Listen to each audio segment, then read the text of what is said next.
Thursdays are the big days over there. Okay. Thursdays morning till, I'm going to call the meeting to order. We're still waiting on some people, I guess Jeremy and Caroline, but in the meantime, should we do any public comments, or should we just wait for them for roll call? Has anyone heard from them? I don't Oh, know. here's Caroline here. Very good. I know the parking is extremely full. Yeah, the parking lot's full, I so. parked down Yeah, I would lane. give them a few Okay. minutes.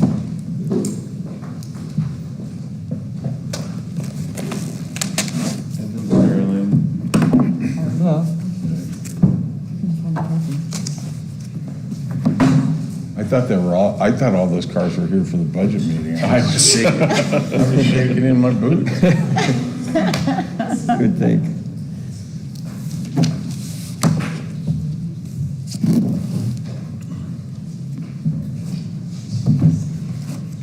We can wait if you want, Mayor. Wait. We can wait 5 minutes if you want to. Okay. Delay for 5 minutes and then start. It's up to you. We'll recess until, Well, why don't we, all right, just a recess until Jeremy shows up, so you guys can continue.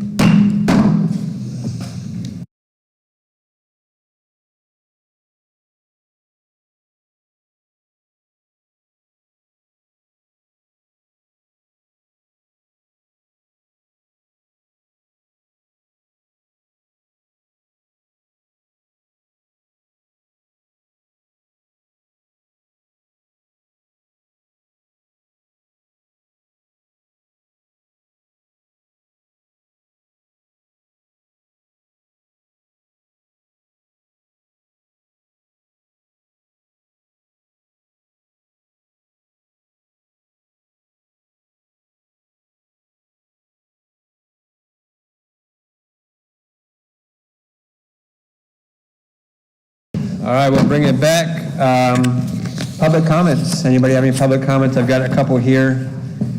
Roger Buchholz. I think that's how you say it. Buckholz. Buchholz. Sorry about that.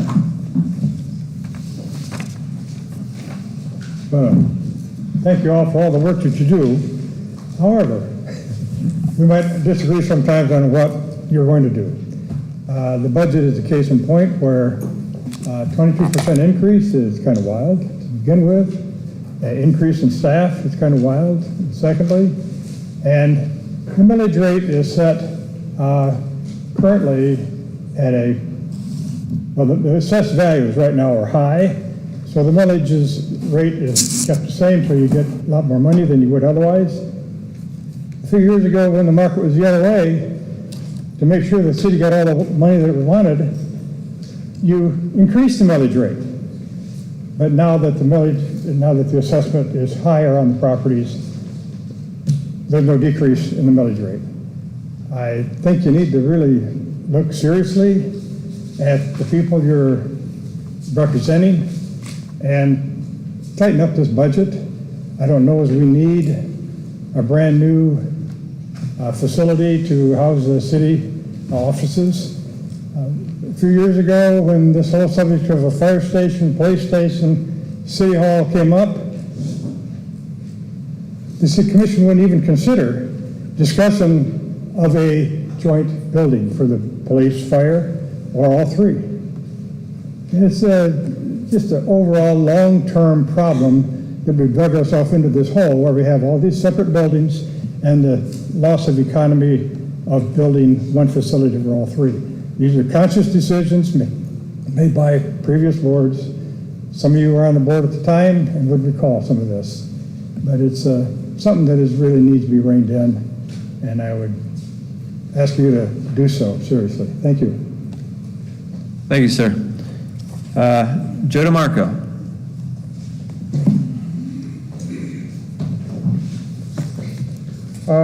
I'm Joe DeMarco, 13 Country Club Road. I've spoken here before, so first I wanted to thank Commissioner Hutchison for making this budget workshop happen. I think it's done some good. And my comments are regarding the new budget proposal that I think has had some modifications since the last one we talked about a week or so ago. I'm going to try to stay on time, so I'm going to read what I wrote here, otherwise I ramble. But anyway, my comment are that while the city has made some concessions by delaying some items until 2025, the budget is still too high and unfair to taxpayers. Adding 15 full-time positions when virtually every business in the country is cutting back, reevaluating tasks to see whether they're really necessary or whether they can do more efficiently, and even consolidating departments. It's being done everywhere. And adding this number of people for a city our size is, I think, irresponsible. I propose no new full-time positions unless it's absolutely required by law or for compliance, which I didn't see anything in there, but there might be something. Next, eliminate all new capital projects unless they are funded without borrowing any more money. We currently spend a huge amount of our money just on interest. I say reduce our debt first, maintain what we have, just like us taxpayers do. Long-term homeowners and businesses do not benefit from inflated property values. Only very few people that sell and make out. But the people that stick around, the people that I think you want to represent, don't benefit from these inflated prices. So please don't exploit this situation and keep the millage where it is, and just so that more money can be spent. Final thing is that let's be perfectly clear. The problem is not that the residents are not paying enough taxes. The problem is that our city government is spending and borrowing at a rate well beyond the needs of our community. With all due respect, commissioners, it's past time to stop this. Let's do it now. Thank you, Joe. Anybody else? Janice? Good evening, Commissioners. I wanted to address a couple of things that never come up on the agenda or specifically in the budget, and that's what is the cost of interlocal agreements, police and fire that service the county areas. We're always the first responders because, for example, the fire station for that's south of Cocoa Beach is in Satellite Beach, south of Patrick Air Force Base. So, of course, we're the closest, easiest to respond, and I'm very concerned about life and safety and everything, and I'm glad that they do. But at what cost? Why isn't the county reimbursing us for those calls? I can't seem to get the information about how many calls are being made and where are they going. So I'd like you to look into that. Also, I always have supported the schools, and I know Joe Morgan used to pat me on the hand and say, no, Janice, these are our kids. Yes, I get it. I don't want to live in a community that doesn't have good schools. However, we have 3 items on our ad valorem tax bill for the schools. We pay sales tax to the school. They get quite a bit of money. But all these, the golf, the sports fields, they get to use the pool, they get to use the tennis.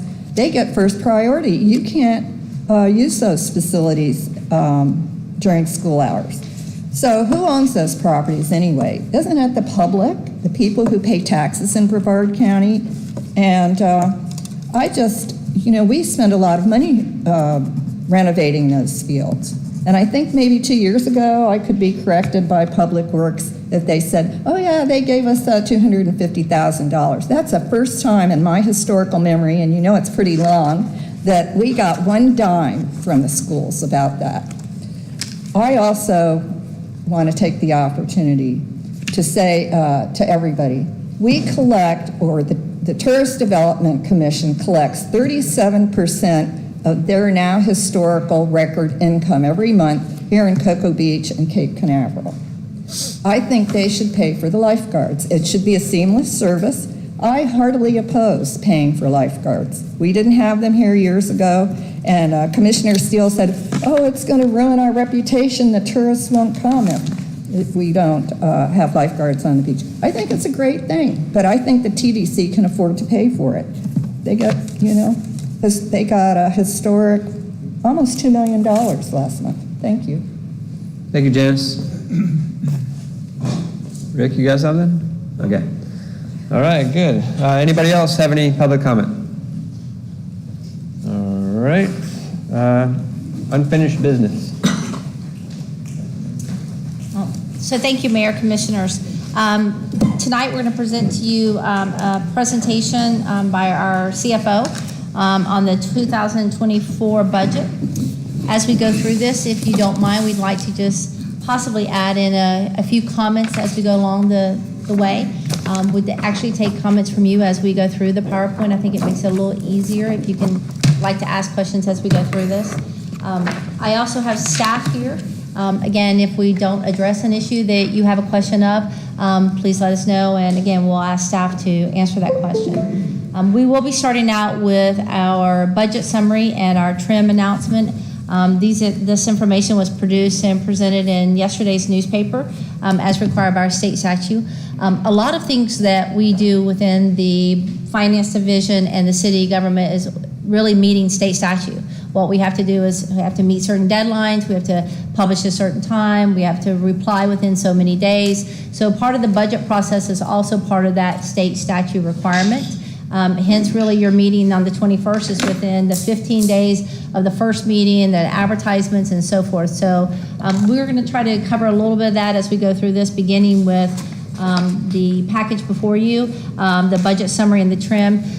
We have added a couple slides just because when we looked at sending this over to our city clerk on Friday, we knew we were short a few, and I believe the CFO put those slides in front of you. So we'd like to go through those also at the end of this, and then we have a presentation to cover again some of the comments made by Commissioner Hutcherson that we're trying to really make sure we've handled everything, and I've had several conversations with him, so I think we're on the right road of at least answering those questions on City Hall. So then we'll talk about that. Commissioner Hutcherson, we put your questions to the end because if you choose to adjust those, that's the best time to adjust any of those questions or expound upon them, if you're okay with that, sir. Okay, perfect. And then we'll talk a little bit in between that about strategic plan and how we've tied that into the budget. We presented you the PowerPoint as to how we look at that. We focused on the charter to some degree, looking at the fact that we asked you as commission to set policy. Part of that policy is the millage rate. And beyond that, really the overall budget, you approve it at a dollar level, total dollar level. That's what you approve at. So typically when there's a conversation, we talk about it from that perspective. And then part of what I do is go through and adjust this, which is why you also have an adjusted budget. We balance for several reasons. We had a challenge of $800,000 in insurance, so we had to reduce some of the projects to balance for that $800,000. That's what our increase in insurance happened to be. So several of the changes that have happened because we're finally getting some of the final numbers that we don't get until very late in the process, and we're trying to make sure those are included in the budget. So that's kind of a quick summary. I think Patricia can pick it up from here, and we'll talk trim. And again, please just let us know if we need to answer questions along the way. Good evening, Mayor, City Commissioners. Patricia Draycott, City of Cocoa Beach CFO. We're starting with the trim notice. This is what is required by state statute to be advertised. This advertisement went out on Monday. There is a window between our second public hearing. You have to do it at least 3 days before and no more than 5 days before the second public hearing. This shows the total sources of revenue that come in with every fund. It includes everything, even movement between funds. So if we have some revenue, for example, that's going from the CRA into the Capital Improvement Projects Fund to cover the cost of the cultural green space and the washroom, that's going to show up as a revenue. It's going to show up as an expenditure. So it almost makes the budget look greater than the real revenue total or the real expenditures being spent, because those numbers are kind of showing up twice. It's the way that the state requires that we report it for the trim notice. But it's really just movement. It's just showing the numbers coming out of here and going over here. Can you stay on that slide for a second? You bet.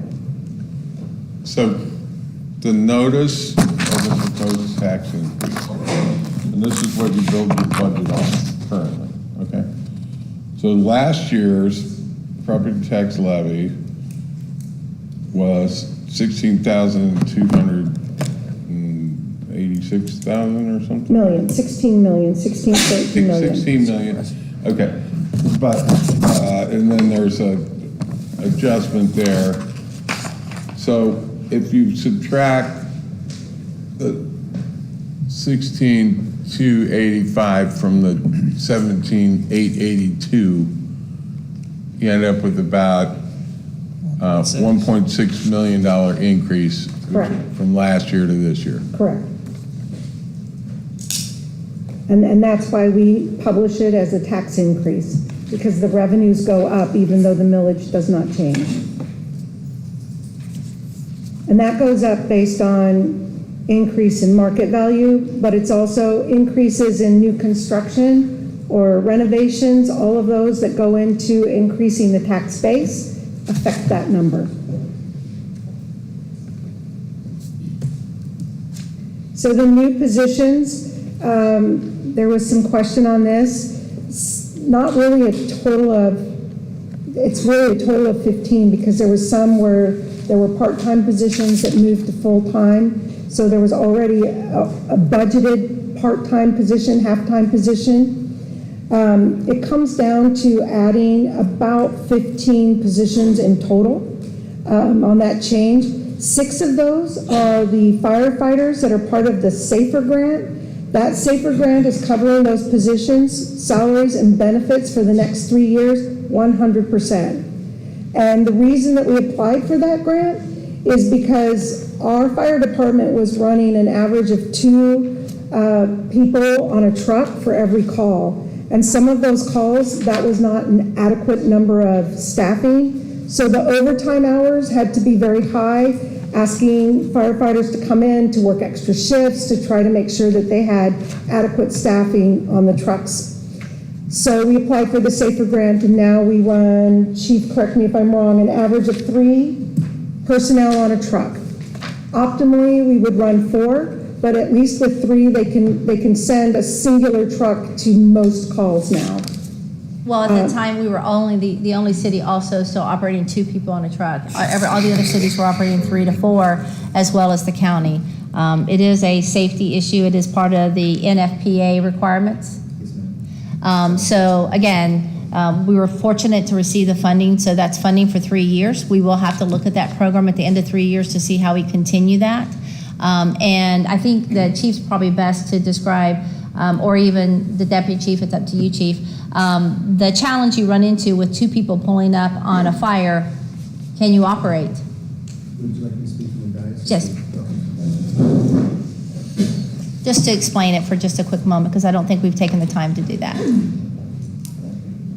Good evening, Mr. Mayor, City Commissioners, Ryan Duckworth, Fire Chief. The amount of personnel, to simplify it down, that the fire department uses is under the National Fire Protection Association, or NFPA. It's 1710, which is minimum staffing requirements for modern fire departments for different types of building fires.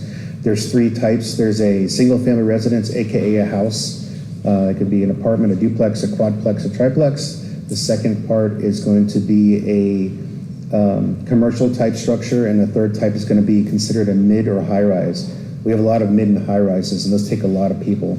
We use something called an effective response force, which is what is recommended to us from the 1710, and it shows a minimum number of personnel to do critical tasks on each fire scene, firefighter by firefighter to each task.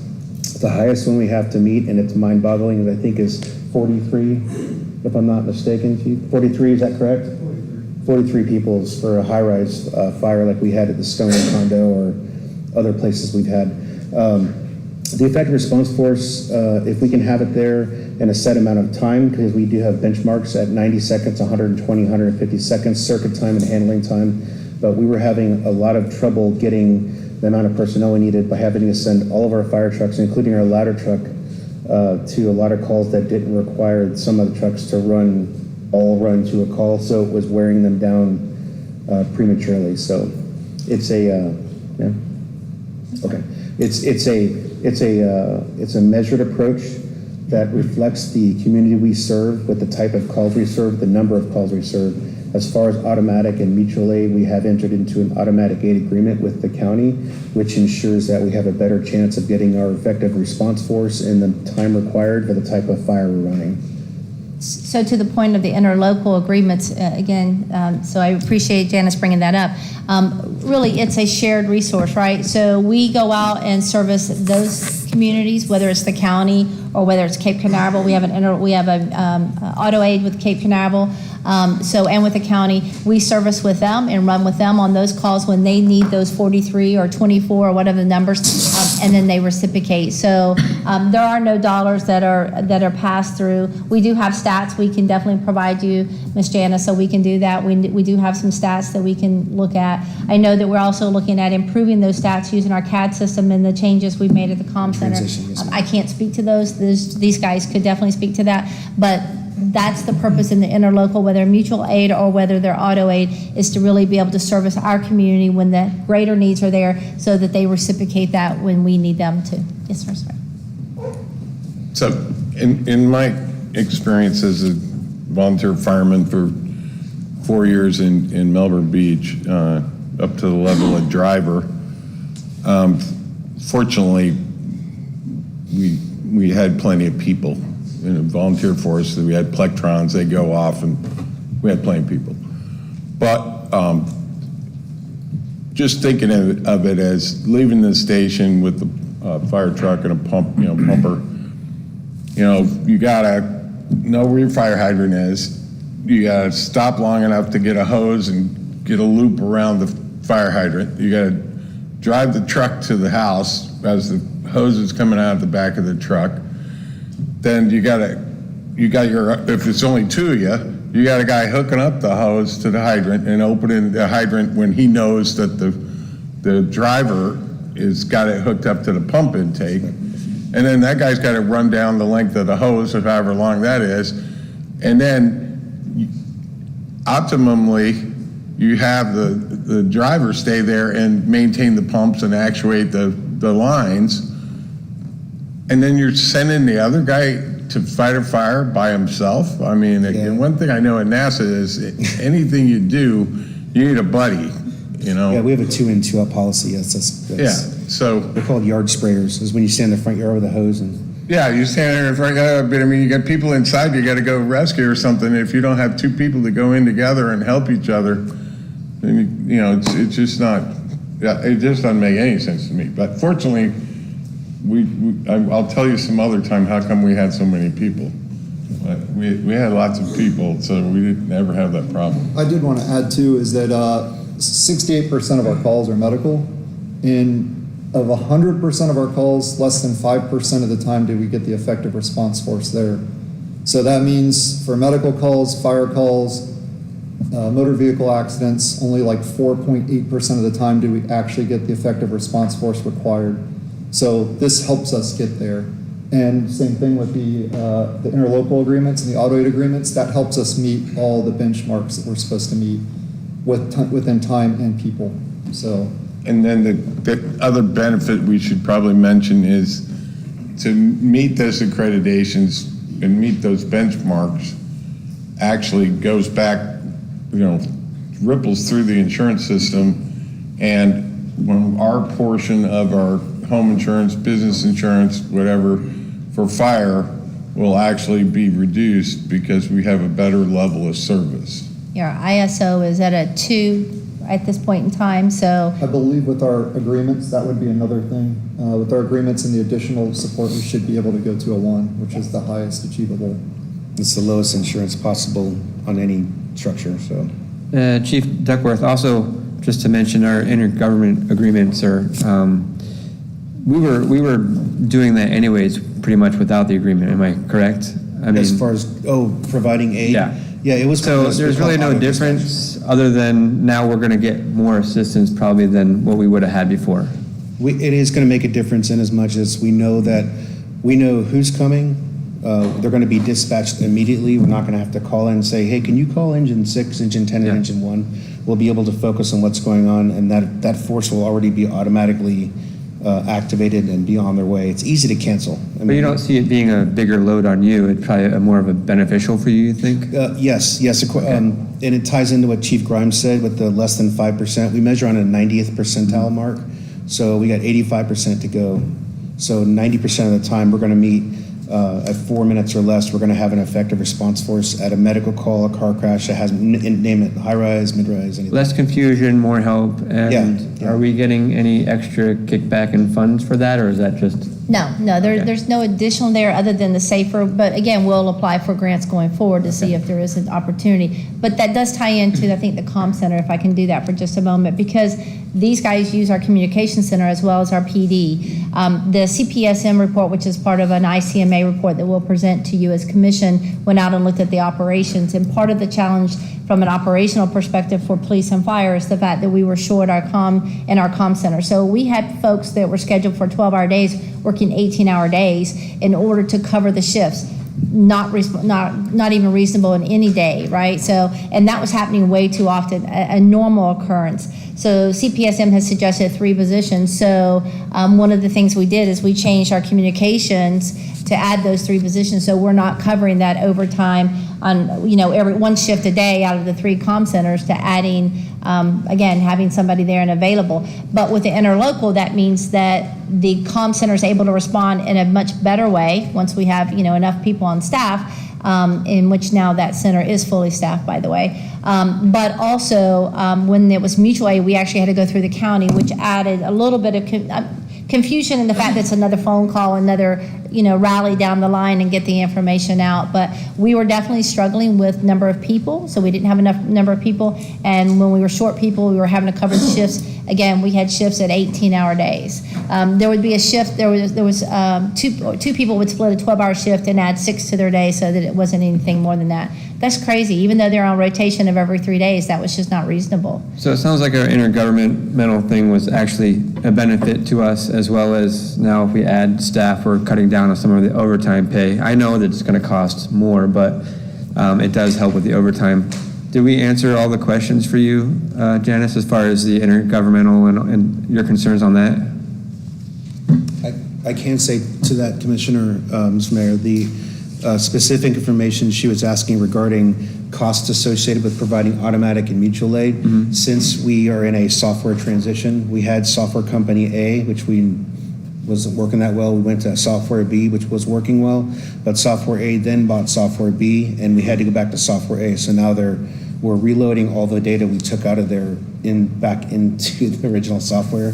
And the auto aid agreement has been into effect less than 90 days. So as far as reports go for the current situation, there are no reports to generate yet. So right, but I think she was concerned that it was going to be more of a drain on the city. Is that what you were? You brought up a very good point. We were already running those calls. Right. The difference was they were asking and then we would go versus we just automatically go. Right. And we have much more coming now automatically. I just want to make sure that her answers. Yeah, absolutely. Questions are answered. Yes. So thank you for asking. Well, Cape Canaveral, for example, Microphones over there. Cape Canaveral has a volunteer police force. Fire force, firefighters. So it is curious, and I heard Chief Duckworth refer to the new app they were using.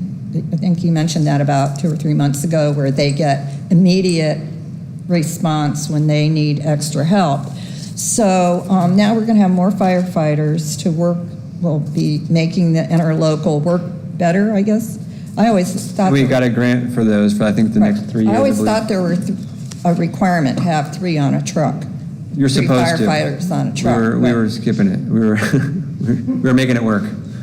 Well, 20 years later. Okay, so I just was curious, what is the cost, if anybody tracks the cost, and actually, how does that interface also with the volunteer firefighters at Cape Canaveral? Because I know that they get backup from the port. So anyway, it was just, I just kind of wanted to. Thank you. Justin? Public, thank you. Yeah, Commissioner Williams might know a little bit about this too, is the volunteer firefighter in Florida has changed a lot. The requirements are almost exactly the same as being a paid. So it's getting harder and harder to get volunteers. So there's very few volunteer agencies left. And I can't completely speak for them, but Cape Canaveral used to be a combination, and they're like almost 100% full staffed with paid. They do have a volunteer force that will supplement, but they still run 3 people on an apparatus, and then they might supplement the volunteers for a 4th. And for callbacks and things like that. I mean, is it feasible or possible to start a volunteer program or will pay for their schooling if they stay for a certain amount of years volunteering? I think we could look into like a reservist type thing might be something, because there are some great benefits of having a volunteer department for sure. And then there can also be some drawbacks. So it's very, I would love to bring in Chief Sergeant from Cape Canaveral. He can probably speak much better on it, having both of them at their departments. But yes, I think that especially reaching out to our own high school and people within the area that would like to be volunteers, that we can supplement as well as maybe send them to school, become part of our force at some point would be awesome. We can bring it back as a future Yeah, I'd be interested in looking into that in the future. Thank you.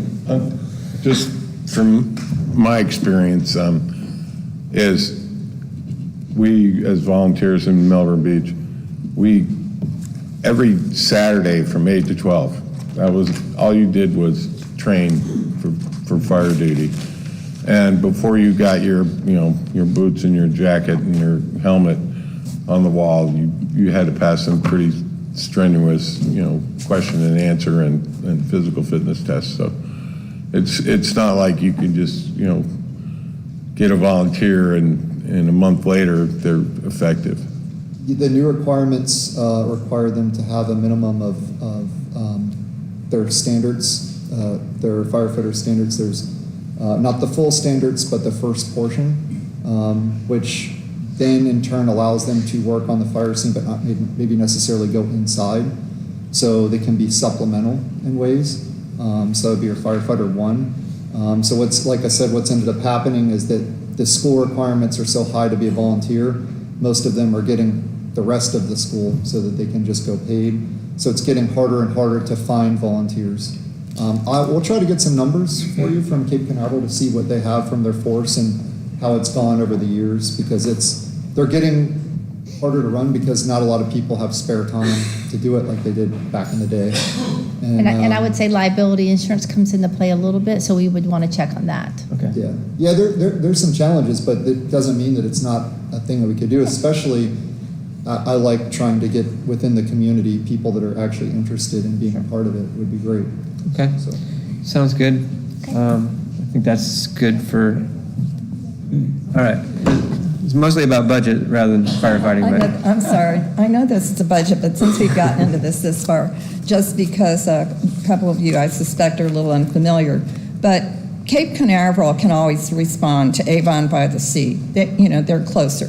But, going south, it's unfortunate. People buy a house in Snug Harbor, Crescent Beach, and then they get their insurance bill, and they want to know, so my fire station's in Satellite Beach, and they want us, and this is continuing, ongoing, to commit to being their first responder.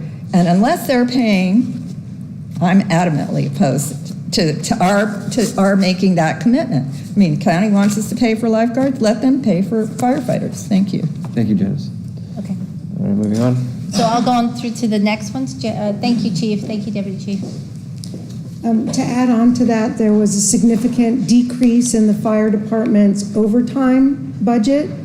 The addition of the Safer Grant employees was around $360,000 to the budget, but then the budget had a corresponding decrease in overtime of over $200,000. And so we replaced those costs. Really, we've onboarded for less than $160,000. We've onboarded an additional 6 firefighters.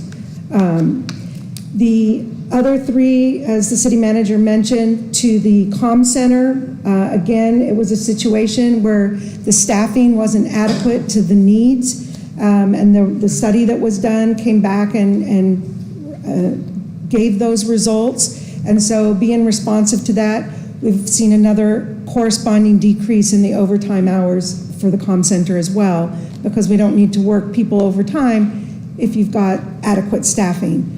There are still going to be events for the police and the fire, special events. Those are reimbursable. That's still overtime, but it's also reimbursable costs. Part of their salaries, because of the way the shifts work, part of their regular salaries get recorded as an overtime, but really it's taking their annual salary and they get part of it as overtime hours and part of it as regular hours, and it has to just do with that shift work. But it's really just their annual wage. So of that 15, 9 of them are to just get us to a point where we're safe in our comm center and we're safe in our fire department and meeting the needs of not having people work so much overtime. That leaves another 6 positions. Of that 6, 2 of them are not in general fund. One is in the utilities fund, so it's paid for by service charges, and the other one is in the CRA. That is an existing position that is half-time in the current year's budget, and so although it shows as an additional full-time employee, it's really reducing by half-time in the part-time and increasing to a full-time in the full-time FTEs. So it's really an increase of half-time. That leaves 4 positions in the general fund. In the finance department, it's an existing half-time position in the metered parking, and that's increasing to a full-time position.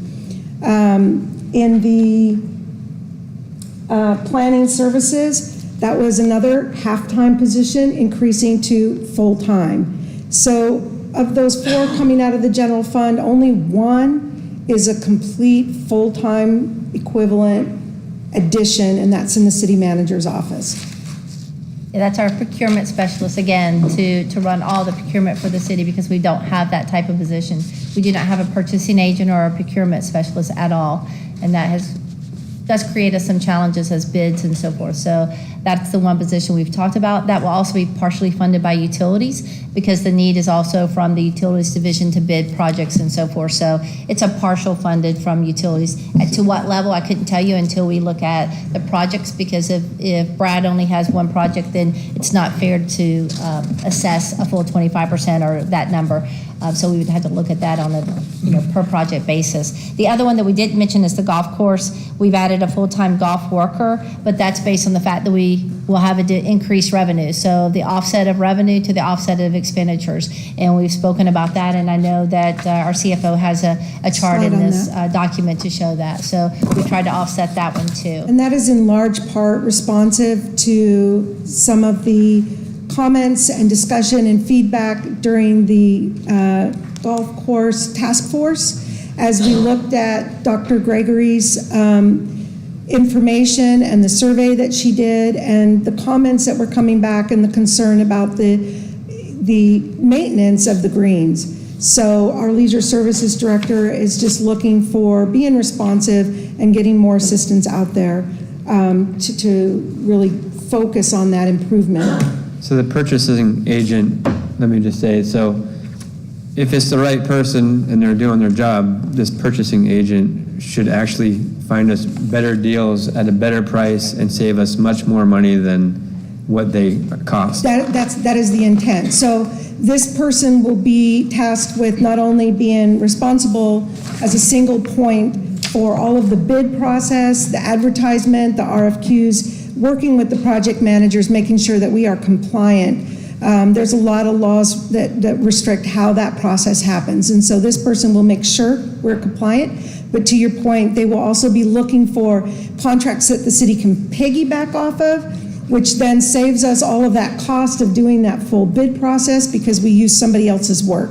They will be looking for other avenues where we can get best pricing, looking for quotes, getting quotes, working with the departments to your point, to make sure that we are in fact getting the best possible price. Well, central So- buy-in, and- so we buy in one Right. location and we spread it versus every department purchasing, if that is the case. And we have that problem sometimes with like water. I'll tell you very honestly, for a hurricane, I'll have 3 or 4 departments buying water for the hurricane, and it just needs to be one department. Yeah. Or for Or copy example, if you paper. need to order something and it's easier just to order it from Granger, but you know you can get it cheaper, let's just say Amazon. Correct. You can get it for a third of the price. What if there's somebody out there, I know there's a lot of people out there that are very qualified and are interested in doing that, but as a volunteer position, is that something that we would entertain or no? So, no. No? Yeah, not really, and mainly because that person also needs to become part of our purchasing, our P card, and the P card is an integral part of finance. So going through all those requirements on the background checks, I mean, that could happen. But they need to be tied into the city. So, I mean, I wouldn't say that it can't happen. I know right now we're utilizing an open position. We have Martha who's filling that position for us and helping us out. So we do have someone who's kind of filling that gap at this point in time. I only bring that up is because I've had other people that have been in the area of, different projects and quotations and stuff like that, and they were interested in actually helping the city, and that's Always what they take did. volunteers. Always help with volunteers. I think we can't only learn from them. My department is always open to volunteers. Okay. You send them my way, I'm You hear good. that, everybody? So I might need Natalie, but I think the city manager can answer the question when I get to that one. So in my business, with the government and contractors, they bid a contract, they have X amount of employees, they get a list of all the things they need to do. And if there's surge happens, they have, they pay overtime. And we all know that overtime is cheaper than headcount. You can work somebody 60 hours a week, but their benefit costs are still the same. You're paying them extra at their hourly rate, but you're not paying for another half of an employee with all the other benefit costs that come with it. Mm-hmm. So overtime's cheaper than headcount. But then you have staffing issues, you have people working 18-hour shifts, you have burnout, you have lack of job satisfaction, lack of work-life balance. So that's not good to maintain good employees either. Then you have turnover, then you have costs for rehiring. And then the other thing, and this is the part where either the city manager or Natalie can answer, or you could answer, is that with our defined benefit pension plan, that's based on how much money they made in a certain amount of years prior to their departure from the city. Is that correct? Right, so each employee who's full-time will pay 5% of their wage into the pension plan. So that's an employee paid. The difference, the portion that's paid for by the city is calculated by the actuarials that we have. So they calculate a percentage of contribution that the city does on top of what the employees contribute. And it's to make sure that the liability is met. So they call it how much we fund the program, right? Yeah, I understand Yeah. that part. But what I'm saying is, when they put in their retirement papers and you calculate, let's say they hit their, full retirement and they're gonna get the full amount, that amount of money is based on how much money they made over a certain amount of years. Yes. And if that last 5 years, they were working 20, 30% overtime, they end up getting a bigger pension. I believe Yes, that's true. that is true. I That's believe, true. yeah, the overtime goes into that calculation, yes. Is Natalie shaking her head up back there? I mean, it's definitely true. Okay, so that's a hidden cost of not having enough employees and paying unemployment, is that when it comes time to retire, they end up getting a bigger retirement check. It goes on pretty much forever. Well, not forever, but, it's an additional cost to the city. So And we do still have to meet the FLSA requirement. So Natalie and I just recently had a meeting with the labor webinar with the labor board. And again, so those dollars change. So your hourly rate changes, as to what whether someone's considered exempt or not exempt. So we're always playing that, catch up with the state, with the federal, Department of Labor. So that's always something we have to look at. So if we're spending more for them and their job titles are at a different level, then Natalie has to look at that, and we have to look at the Department of Labor requirements, and that could change something there too. And I don't want to speak too much, but those extra hours could puts them in a different pay, right? So they could also be earning something that we have to look at. Let's say the number is 60,000 and their job was at 53 and now they're at 60. That could throw us off to have to look at that job to see if it requires a different review. So there's a lot of other factors that come into play there too. We'll try to hold you to 15 minutes per slide. And there's only 40 of them. I think I failed.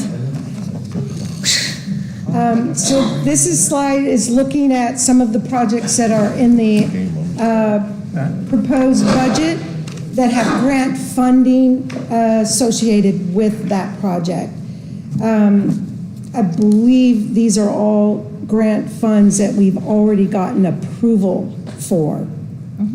Now, I know that what you don't see on here is the $570,000 Minuteman project that Mr. Torres has in his budget, and that is a grant eligible. We haven't been actually approved on that grant, but it's my understanding that you probably won't move forward with that project in the upcoming fiscal year if we do not receive the grant funding. So that's part of what the procurement person will be working with Mr. Torres on, and a person in my staff will be working together with Mr. Caragino on that grant application to move forward with that. But we didn't put it on this slide because at this time those grant funds have not been approved.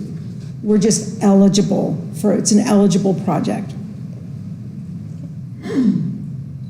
On the golf muck capping project, I realize that it shows $2 million on matching grant funds.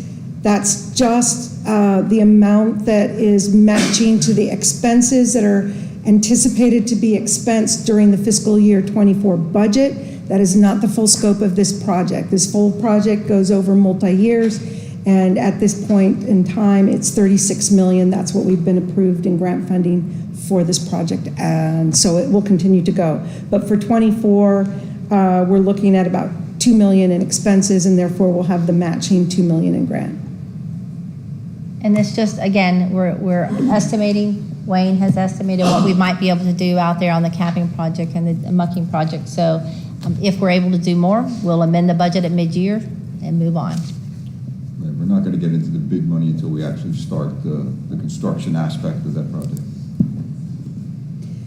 So the generators, they are the largest component of the fleet capital budget. It's in the fleet budget just because our fleet manager kind of got stuck with it, primarily because the generators are multiple departments, multiple locations. So when you look at the budget in the fleet, that does not represent vehicles that we're anticipating purchasing in the upcoming year. I think it's less than $500,000 of the fleet budget is actually related to vehicles, and there's a slide coming on that. But the generators are 75% covered by grant, and we'll be using ARPA funds for the city portion, the remaining 25%. And I think I've spoken to several of you. Obviously, if we can utilize state sites or other options to buy a less expensive generator, we will. We just need to do our due diligence, find out are there restrictions on the type of generator, age, whatever it might be. So I know that Chief Duckworth and Brad Keslow have both worked on this. They both spent a lot of time to make sure the generator specs are looked at. So we'll continue to do that. Again, we know that looking at auction sites or whatever it might be may be an option. We just don't know at this point in time. Thank you. This is looking at some of the projects that were presented early on in this process, and in the intervening months, we've cut in order to balance the budget. The finance software has been cut. The electronic message board for the police has been cut. Water and sun protected area equipment has been cut from fire. Also their oxygen cascade system. The Public Works Department, we cut the Blakely Drive Road improvements, 2 of the crossovers, and we cut the electric charging stations. The $60,000 that shows in the proposed is 2 of the 4 that were originally budgeted remain in the budget. So we've left 2 of those 4 crossovers in.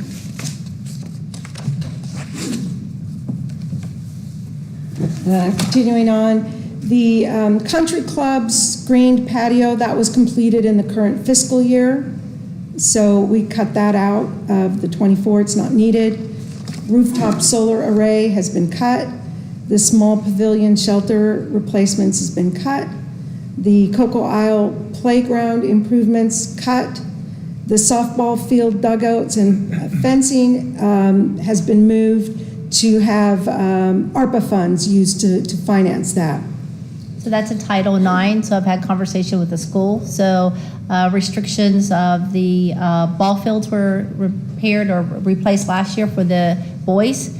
There has to be an equal opportunity for the girls to have the same. So we've now funded the softball fields to make sure that we've taken care of that process. Mobley Park improvements has been cut. Rec Center renovation has been cut. And greens mower, which is equipment, has been cut. And so,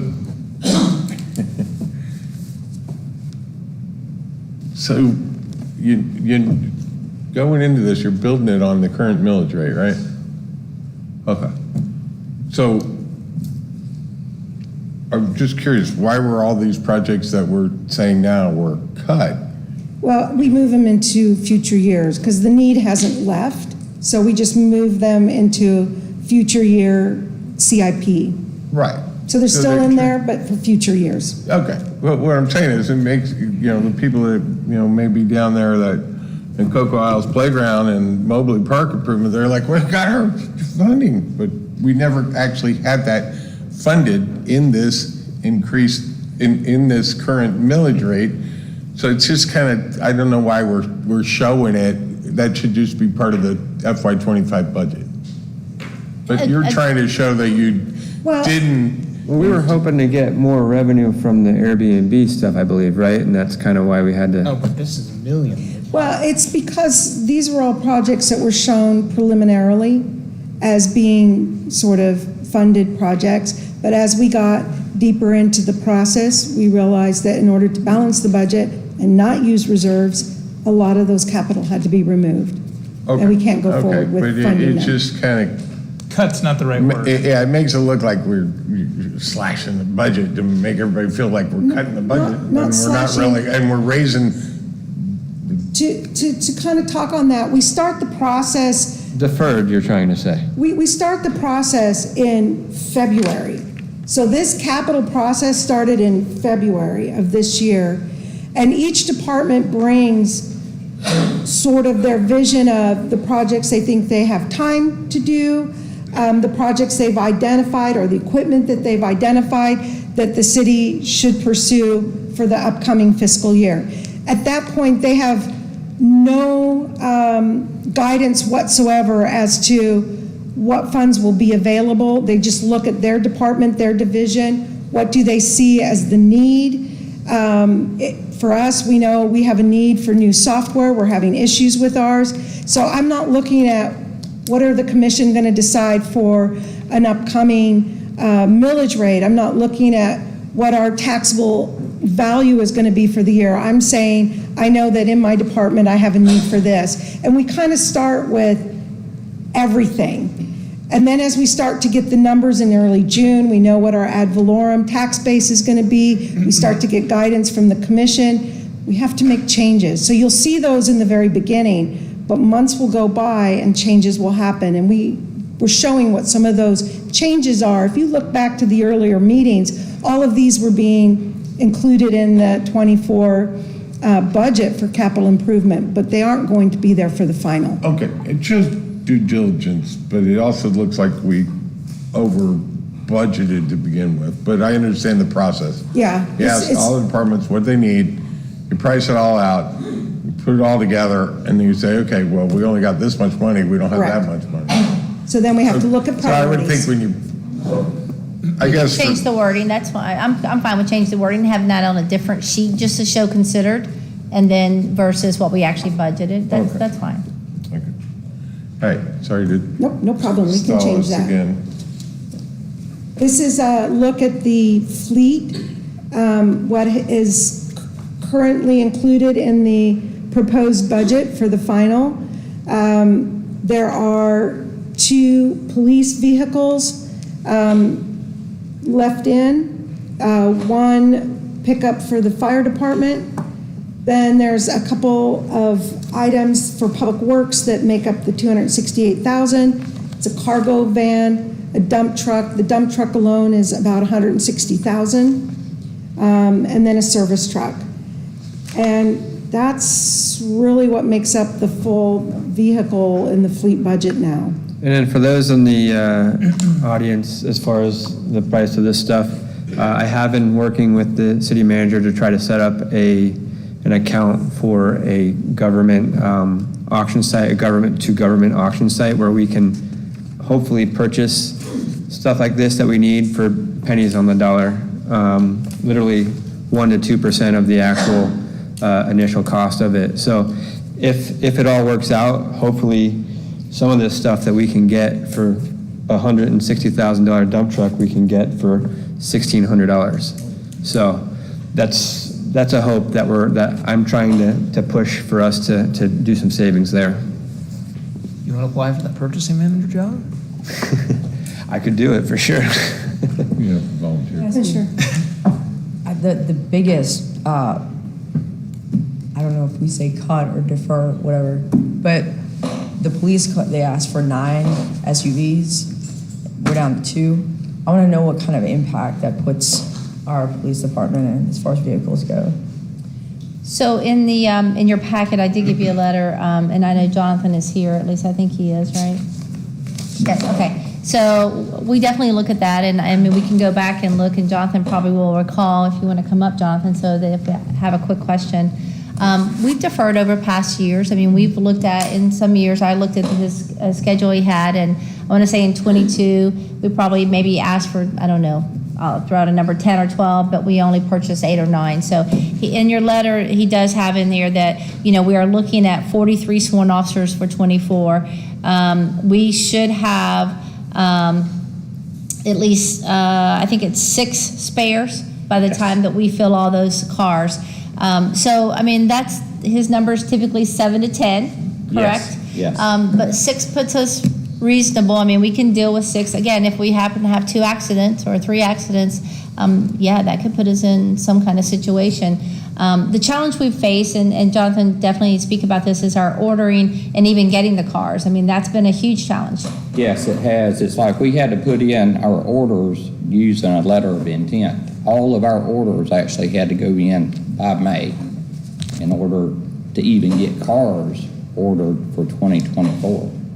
And the cars that we are getting, the 2, we tried to replace them at 100,000, and we got 55 cars right now.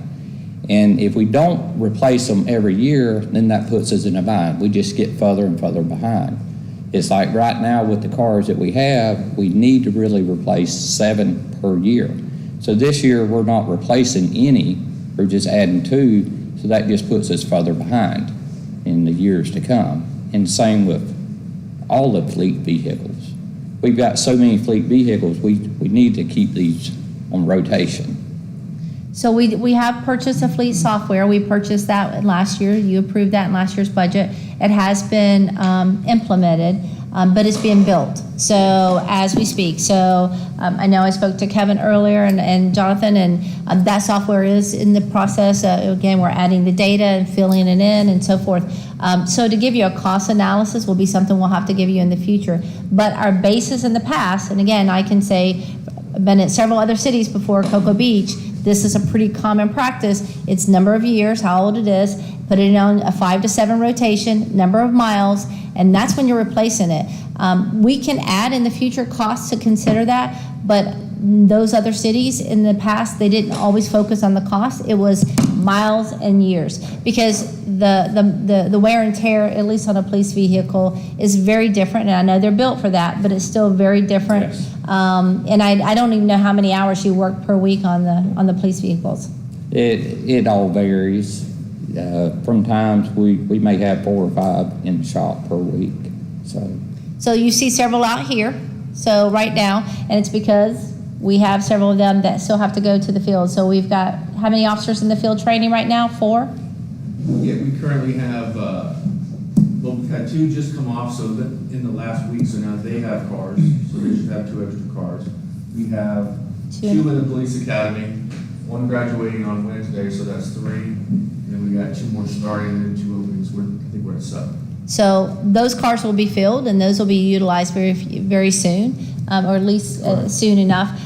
So we do keep the cars on rotation. Again, I think I've spoken to a couple of you about the software. I do think that's critical to know the cost and what we're investing, because I suspect it's a lot more than what we believe. I don't even know. I know we talked about transmissions being one of the problems. The Chargers have several issues. With the Dodge Chargers, we had a lot of engine issues and suspension issues and steering issues that were very costly. And that's the reason why we moved away from the Dodges to the Ford SUVs. You said we have 55 police units? Yes. But you said before that we only have about 5 officers on patrol at a time? They all take their They're take-home vehicles by each of the police officers so that they're ready to respond when they come into the city or if we need them. I get that. It just seems, I mean, to the general public, it seems crazy that we've only got 5 to 7 officers on the road and we have 55 vehicles. And we have to have 55 vehicles. So, I mean, I would think if worst comes to worst, we could just say, hey, buddy, you're going to have to drive your own car to work today because we need that one in the field. I mean, I can speak to that. Yeah. We wouldn't have any cops because the industry standard here is everybody gets take-home cars in most municipalities in this county. So we wouldn't have any cops working. I would say the same as in Orange and Seminole and Lake from working in there. So again, I appreciate it and I agree with you, but it's transitioned to that for the last probably 15 years. I mean, from time to time, I would say, hey, you got to take one from the team. I doubt you'd lose an officer because he had to take one for the team, and then you're going to replace it when you can. Wes, I think what he's saying is, if somebody's car burned, if we got down to we only have 1 car for each officer, okay? And one of those cars broke down and couldn't be fixed right away, we're not gonna leave that guy at home with pay because he doesn't have a car. We're gonna It'd be cheaper to rent a car for a week. to get him to work, and he'll buddy up with somebody else. Yeah, I'm just saying. Yeah, I'm not, No, we're not talking about cutting all the. I'm just saying. The point was, if we're down a car, if this situation, all of a sudden, 3 cars, transmissions go out, we don't have enough cars for everybody. Right. We'll get some people to say, well, I'll drive into work and I'll borrow so-and-so's car and I'll drive back and. Yeah, so Or rent a car for a week to give them. But you can't, it's not quick. all right, so the Can't rent easy a car. answer is this. Wes Mones, Deputy Chief, hi, thanks for having me. I drive the oldest car in the fleet, and it's not close. I drive a 2014, I think, and I drive it purposefully because I want everybody else to have the newer cars, not me. Plus, I live close, and there were people that lived further away, and it just made more sense for them to have the newer cars. Secondly, we're in an age where what you're saying on paper, I understand that, and it makes sense, Mayor, but we're also in an age where it's really hard to hire cops, and nobody wants to do the job, okay? If you go to any agency in this county, they're all dying for police officers, us included, and everybody needs their own little leg up to try and sell why we need to work here. And the last thing, in my view, that we need to do is cut ourselves at the knees as much as it makes sense on paper, and I do understand, by telling them that we are going to take away one of the largest benefits monetarily in the profession for the sake of just kind of doing the right thing. I'm not saying that they should or shouldn't. I'm just saying that I don't believe that to be a reasonable expectation based on the hiring environment that we have today. So, just a question. Do they get to drive these cars around town when they go home? No, sir. So we're gonna buy cars just so they could drive to their house and back, and that's gonna make them happy because they don't have to share a car once they get to work. Yeah, it's not just for that, though. I mean, we also hire, the whole purpose of them having the cars is for them to also be able to respond here when we need them. It's a benefit. You get the car, that means we have a deal with you that you will respond if and when we need you. There are insurance things, because like if I'm driving my personal car to work, I see an incident, and I'm in my personal car, how do I act, how do I not act? We can certainly sit and discuss the benefits of a take-home car program. We currently have what's called the Indianapolis Plan. I can do that, but I mean, it is one of the most foundational industry standards in law enforcement today is take-home vehicles. And there's not an agency in this county that doesn't have it. I would say 90% if I had to tell you, maybe 95. So. Chief, if we were successful in getting the government-to-government purchases where we were able to find vehicles at pennies on the dollar, do we have the ability to maintain those vehicles if they came with a problem with the transmission, but it came at a fraction of the cost of a new vehicle? Okay, so when you get the vehicles, Jonathan can speak better to this. We're not just getting a Ford Explorer. We're getting a Ford Explorer with a police package. It's got different. Yes. Go ahead, please. Yes, it's a specialized vehicle. It was built as a police, like theirs are police interceptors. It's designed for the police department. And the ones that we're getting now too are the hybrids. We're purchasing them to see if we can, how they will do in the field and if they will save us money in the long run. And all these vehicles, by the way, the government ones are government vehicles. So there is ones that are outfitted, like you're saying, I mean, Humvees that are made for war, whatever. It's just something that we can all think about. But yeah. I appreciate it. I'm just looking at it as a resident to see if we had to have 50, or we have 44 officers, you want? 43 officers. If we had 43 cars or let's just say 45 cars, and one or two broke a month, in my opinion, if you had to send one home with a rental car for that week, I just feel like we can make it work, but I understand this is probably a discussion for another time. Sure. Okay. Thank Sounds you. like there's an opportunity potentially to reduce the surplus vehicles that are on standby. Right. I think that's where you're going with That's this. where I was going Don't with take this. it away for the daily driver, but for the week that it's getting maintenance, we have options. And that's what really, in essence, we've gone from 7 to 10 to 6. So reducing those numbers has happened, to the Commissioner's question and to your point. So we have reduced from that number that we did keep, 7 to 10 to 10 to 6. I would also say that when you have that conversation,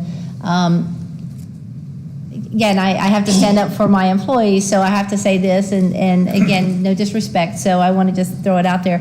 Keep in mind that these cars are going to some of our lowest paid employees who represent our safety. So at 47,000 or 40, and I may not even be speaking the right numbers, 44, 47,000 an officer starts out at to protect our citizens. So, that's part of the challenge also.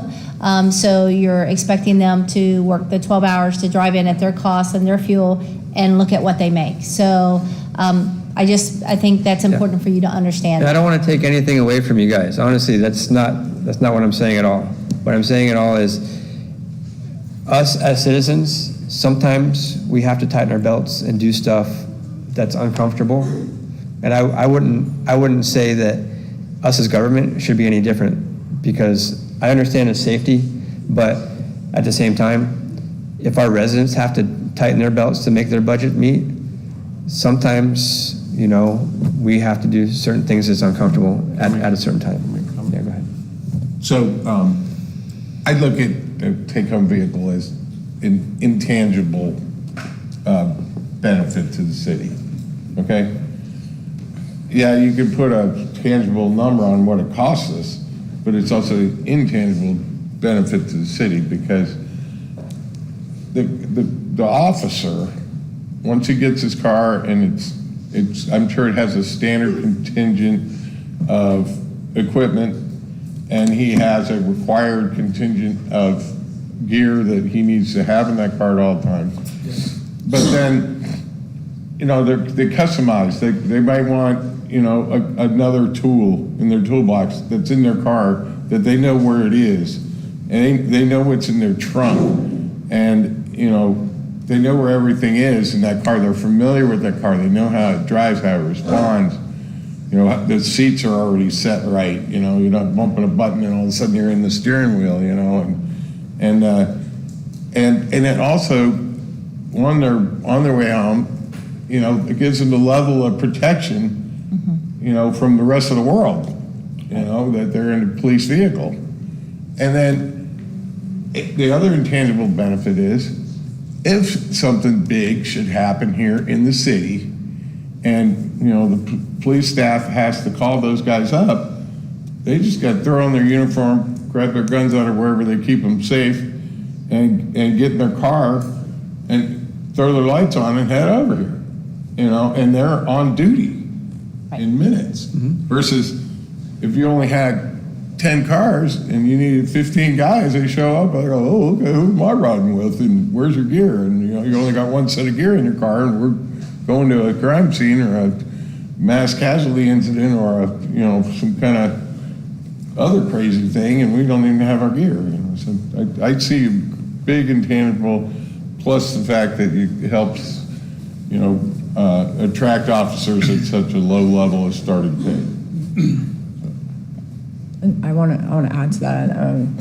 As a tax-paying citizen of the city, I want to know that I'm paying taxes to make sure we have the best equipment available, especially to public safety, because what if I get into an accident? Whoever gets into an accident, I want to know that they're going to be able to show up with the best equipment, ready to go.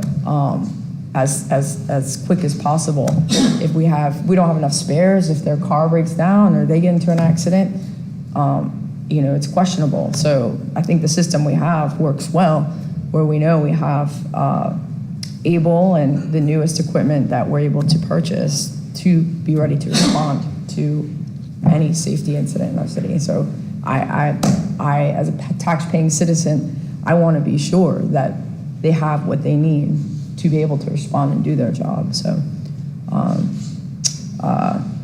that's how I feel about that. So everybody can't be as fortunate as me and get hit by a head-on driver going the wrong way, right in between the police department and the fire department at 6:30 in the morning, where the policeman came down the stairs and the fire department came across the street. But yeah, they did have to roll the ambulance because they took me to the hospital. But it's not. Obviously, we need vehicles for our firefighters and our officers. Okay, that was just a question, so we can move on. Thank you. So this slide is talking about the fire engine. Commission gave authorization to order construction build of a new fire engine. We currently have 2 engines. They're both aging, and they both spend a lot of time with our fleet manager being repaired and out of service. The construction should be complete towards the end of fiscal year 24. There was a 24-month build on this fire engine. We've learned that build time has gone up to what, 6 years, Chief? 3 years, 3 years now. And the price has gone over $1 million. So by the city commission approving for us to start that build process early, we locked in a price at $713. It's just, that's what we're looking at for the way things go up. And this is just a real good example. I mean, by the time the tower truck that this debt service is showing you, by the time it was delivered, we could have turned around and sold it for and made a $500,000 profit. Problem is, then we'd have to buy one that more than that. But that's the cost of this equipment. It's just getting expensive. The fire department had put in initially to have $150,000 for a design for a replacement for fire station number 2, and we've deferred that out to fiscal year 25 or future years as a part of the changes to the budget. That's great. And again, I think one of the questions, and I'm not sure who the question, I don't think it was Commissioner Hutcherson about the number of years on the vehicle, but I think it was an email or something I received. So I know that Justin gave me an answer on that, if you're okay with that, Chief? Okay. So we put that in here, but I'd prefer, Justin, you to come up and just explain why we have a 25-year mark on vehicles and why we just can't keep using a vehicle that we own. Justin Grimes, Deputy Chief. So what they have for NFPA is that they recommend 10 years frontline and 5 years backup, but at 25 years, it can no longer run as a first due unit. So it can no longer run 911 calls. It has to be moved to a supportive vehicle or taken out of service. So the engines that we have out there, the question was an 01 and an 03. Jonathan would be able to talk a little bit more about them. One of the issues with both of them is that they're so old now, they don't make the parts, and that company that we bought those engines from, Pierce, does all their parts proprietary. So when we buy the parts, they have to be custom made. It's a 6-week to multi-month process to get the parts if the truck is out of service.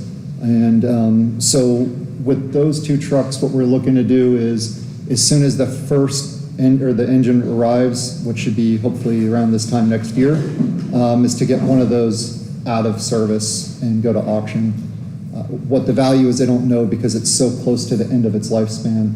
And the other one that will be at its end of its lifespan, the hope was to keep it as a training engine. We no longer have to be compliant on anything with it. It doesn't have to be pump tested anymore. It no longer has to meet NFPA requirements. It's basically, as long as it moves and it can pump, we don't care about air conditioning and anything else. So that would be the plan. But yeah, the 25-year mark is what's making it hard, and that's what's killing the value, is because no one's going to buy a truck that has 2 years left, and they're going to have to put a lot of money. I believe, again, Jonathan, I know, Chief, the 2019 engine we replaced, the year of 2019, while waiting for that engine, one of those backup engines cost us $65,000 worth of repairs when it might be worth 30 tops. Now I don't think it's worth that now at all. I don't know what it's worth. Maybe $10,000 or scrap. So. And I think the only other thing that was on the, again, a question that came through on the firehouse doors. It's not on here. So we've talked about replacing the doors that were put in 14 years ago when it was built. Is that right? 10 years, 14 years ago when the station was built. So the doors open, so they do not roll up. Yes, we can do that manually, but the doors have to shut at some point in time. From a safety perspective, would you like to go into a little bit of the details there? Yeah, so we had those doors when we were first putting them together. Those doors were sold to us as the top-notch doors, especially for areas that were really prone to hurricanes. They are rated to a Category 5 hurricane. They bifold and they lock down, and when you look at them, they're stout, beautiful doors. The problem is that the maintenance on them, and when they break, it takes a specialized person. So typically the people that come out are on the phone talking to someone else. The parts aren't readily available. They're broke probably just as much as they're in service. One of our plans prior to that was to they've been painted now South 3 times, twice? They've been completely resanded and painted twice in this short amount of time, and we're going to rhino line them to see if that could help save them. And when they came out, they said, and you can go look at them up close, they're so rusted out from the inside, it's no longer worth repainting them. So we started looking at other options to replace these doors, and just the maintenance alone. It's starting to affect response times because we have to back out half the time and go out the rollout doors on the back or turn the units backwards and back in. So that was one of the things that we had to replace. What year is that? What year's what? I'm sorry. The police, the fire station doors? I think they're 8 years old. 15, yeah, so 8 years old. So I would tell you that when we were sold those doors, I was a captain at the time, but those doors were sold to us as Key West has them. Every beachside community has them. They're the best doors. They have not held up very well to our environment, I would say that. And then the maintenance has been an issue. I think Jared is here somewhere. He's just helped, as well as Wayne, start getting in touch with the doors. And the regular roll-up doors are pretty simple. Everyone can work on those. These doors, it's like a special engineer or something to work on them. One of the selling points of those doors was you hit the button, bam, they're open. Yeah. You're gone. Versus a roll-up door, unless you're leaving them open most of the time, now you got to wait for the roll-up door to go up, you know. And they have a lot of new advances. Actually, one of the bids first came in, and this is interesting to me, is that next to the driver, there's actually a rope that the driver pulls. So they pull that rope before they get in the truck, and that starts making the door go up. That's one of the things that we looked at. It's a very inexpensive option that will make the doors faster. They also have really high-speed, motors for picking up the doors, but I don't think we need that. I think we just need doors that work, and they're cool looking.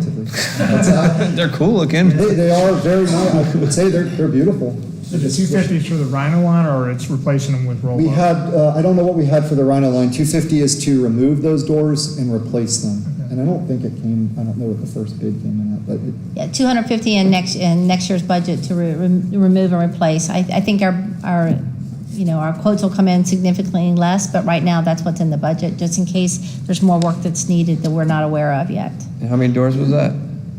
4. 4? 5? 4. Let's see. 5 doors. 5 doors. 5 doors. The backs roll up, right? The backs are roll-ups, and they're category 4, so they're almost as strong. And I can tell you, like, one door we've had one issue with, and then it's just getting regular maintenance. And I believe some of the quotes are with maintenance plans and stuff like that too. So on a daily basis, the reports I receive from the fire department on a pass-through, just to let me know what's happened, I can tell you that shutting of the door is a challenge. So much so that sometimes in their pass-through report, they've had to literally manually go out with several people and push it shut and make comments in there. So it's a challenge for them. So, and again, there's a safety concern there too. So again, it's interesting. It was also an email. So they can take a category 5 hurricane, but if the wind's blowing 5 miles an hour, they'll slam shut and then reopen. So we got to shut the back doors. We found a lot of workarounds to make them work. But right now we have one door that we've still been waiting on parts, the ambulance door. It's been out of service for quite some time. So.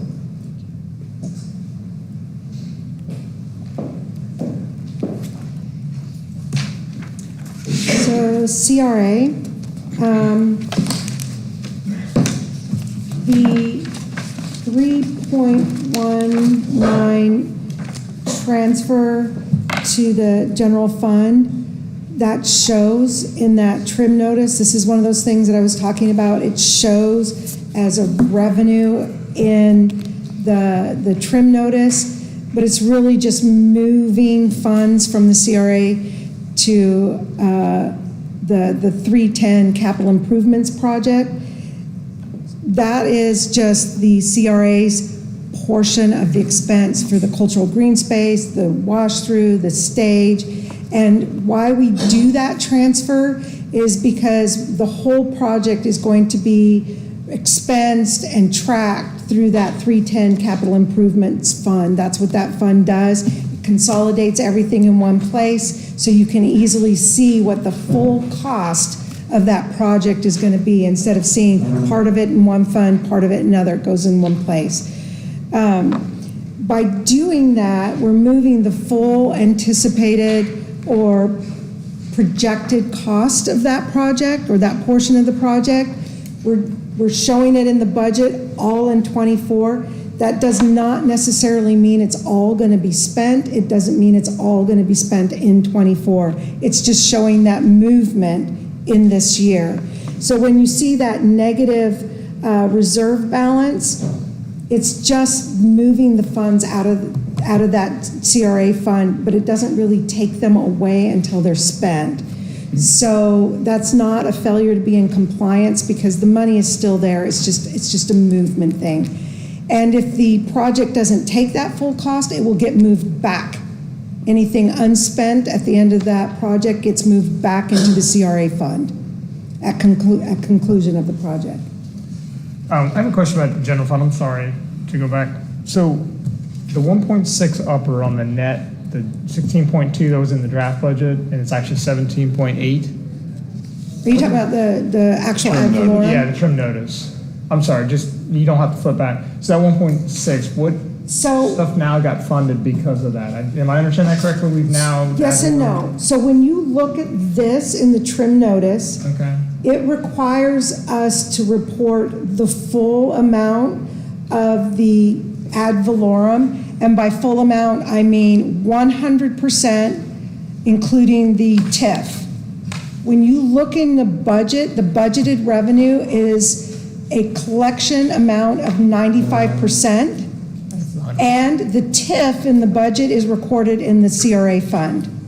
But for purposes of the trim, we have to show it 100%, including the TIF. okay, so there's no extra capital projects that are being funded with that? No. And you'll see it down lower. You see that as a transfer out. Sorry about that. And a transfer in. And that's state statute again, the 95% state statute. Yeah. Because the assumption is not everybody will pay. But we have to show it on our notice for the full amount, full 100%. It's just the same number, but shown differently. So on the CRA, I think there was a question, and again, I'm just trying to address the questions that you all sent to me from other members of the community. The CRA revenue, we do collect 1.3 million in our taxes. I think that's our intergovernmental, so that's in our TIF and or the county. 426,000 according to in the charges for services. So the total revenue in the CRA is 1.7 million. I think there was a misconception that it was, I don't remember the number, an email, 70 or 80. One of the emails said it was 90,000. Yeah. So how do we pay for the parking garage debt with revenue of 90,000? It's because the parking revenue alone is nearly enough to cover the parking garage debt without even TIF money coming in. Intergovernmental or ad valorem funded? Is that what you're saying? The intergovernmental line? Yes. So if you're on the intergovernmental, I was going to tell you the page C4. So you see the intergovernmental cities 887,000, and the intergovernmental counties 464,000. Okay. So we collect the 1.352 million for taxes in the CRA district alone, and then our debt's 402,000. So again, all of the CRA is controlled strictly.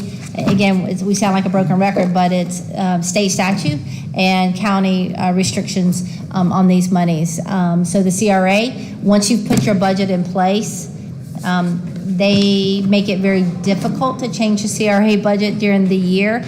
There's a lot of forms we have to go through if we have to propose a change. I believe the AG's office did that 3 years ago, if I'm not mistaken. I think that's right. So CRAs they're just very controlled and restricted. All of our reporting goes to the AG's office, as well as the state of Florida, the Department of Revenue, as well as several others. Yeah, the county too. There's a lot of regulatory requirements for filing information. But also there's on this schedule we put up there, a source of funds. So that's your fund balance. That's what you as commission in the past, those who've been on the commission, that's what you've saved to spend for the cultural green spaces, what you've saved to spend in that downtown for whatever restrictions, whatever you wish to spend that's based on the restrictions. So those are funds we already have in the bank. So again, so those are funds we will use on the cultural green space. So we are cash purchasing anything out of the CRA. We are not debt purchasing out of the CRA.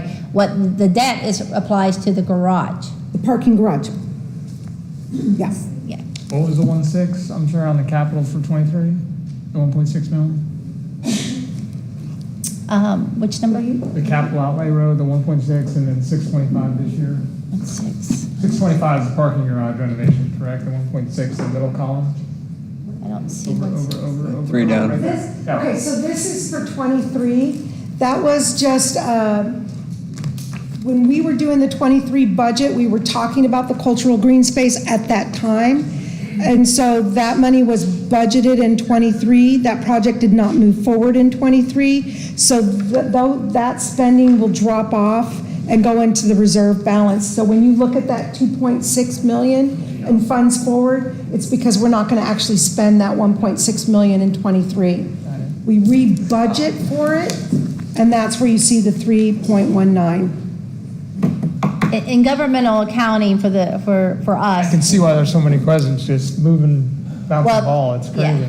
And all the funds fall to the bottom line. So at the end of the year, if you do not spend those must become part of the next year's carry forward, as she shows its source of funds. We also must show that to you. You also have restrictions, 17% for utility fund must have a reserve. General funds now Thursday night you'll be at 19%. So again, we follow those rules and those regulations, but all those monies just kind of, they fall to the bottom. Whatever's not spent, and we bring it forward for you for possible use the following year.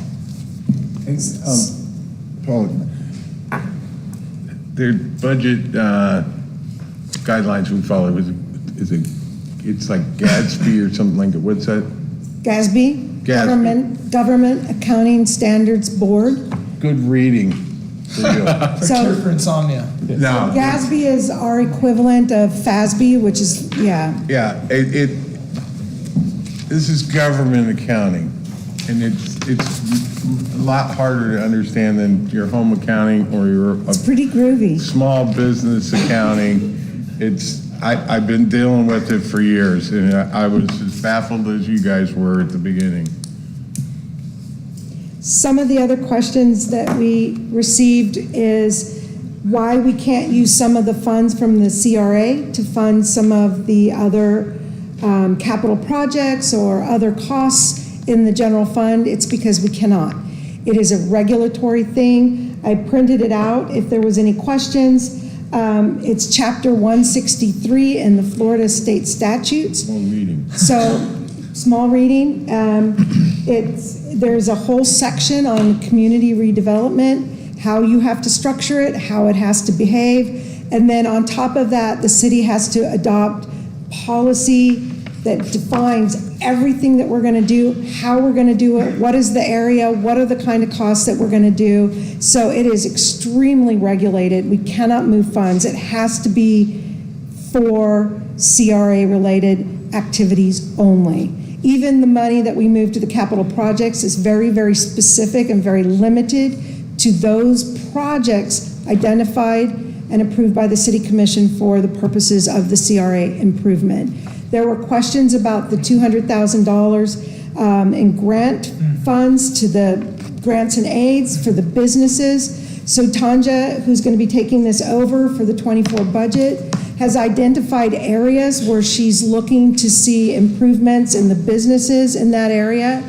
And part of the scope of the CRA is to improve the terminology in the statutes as blighted areas. So these are funds to help improve the exterior of the buildings to make it look more beautiful. So the city has adopted 5 volumes, redevelopment plan for the CRA. It was 2012. You can look at them on the city website. Chapter 3.5 talks about economic development, community policing, promoting. promotion, excuse me, and it talks about a facade incentive program. Also within that same package is the question about, like, I think there was some thoughts on the rain gardens and so forth. We just try to address all the questions. That's in chapter 413. But this volumes, there's 5 of them out on the website.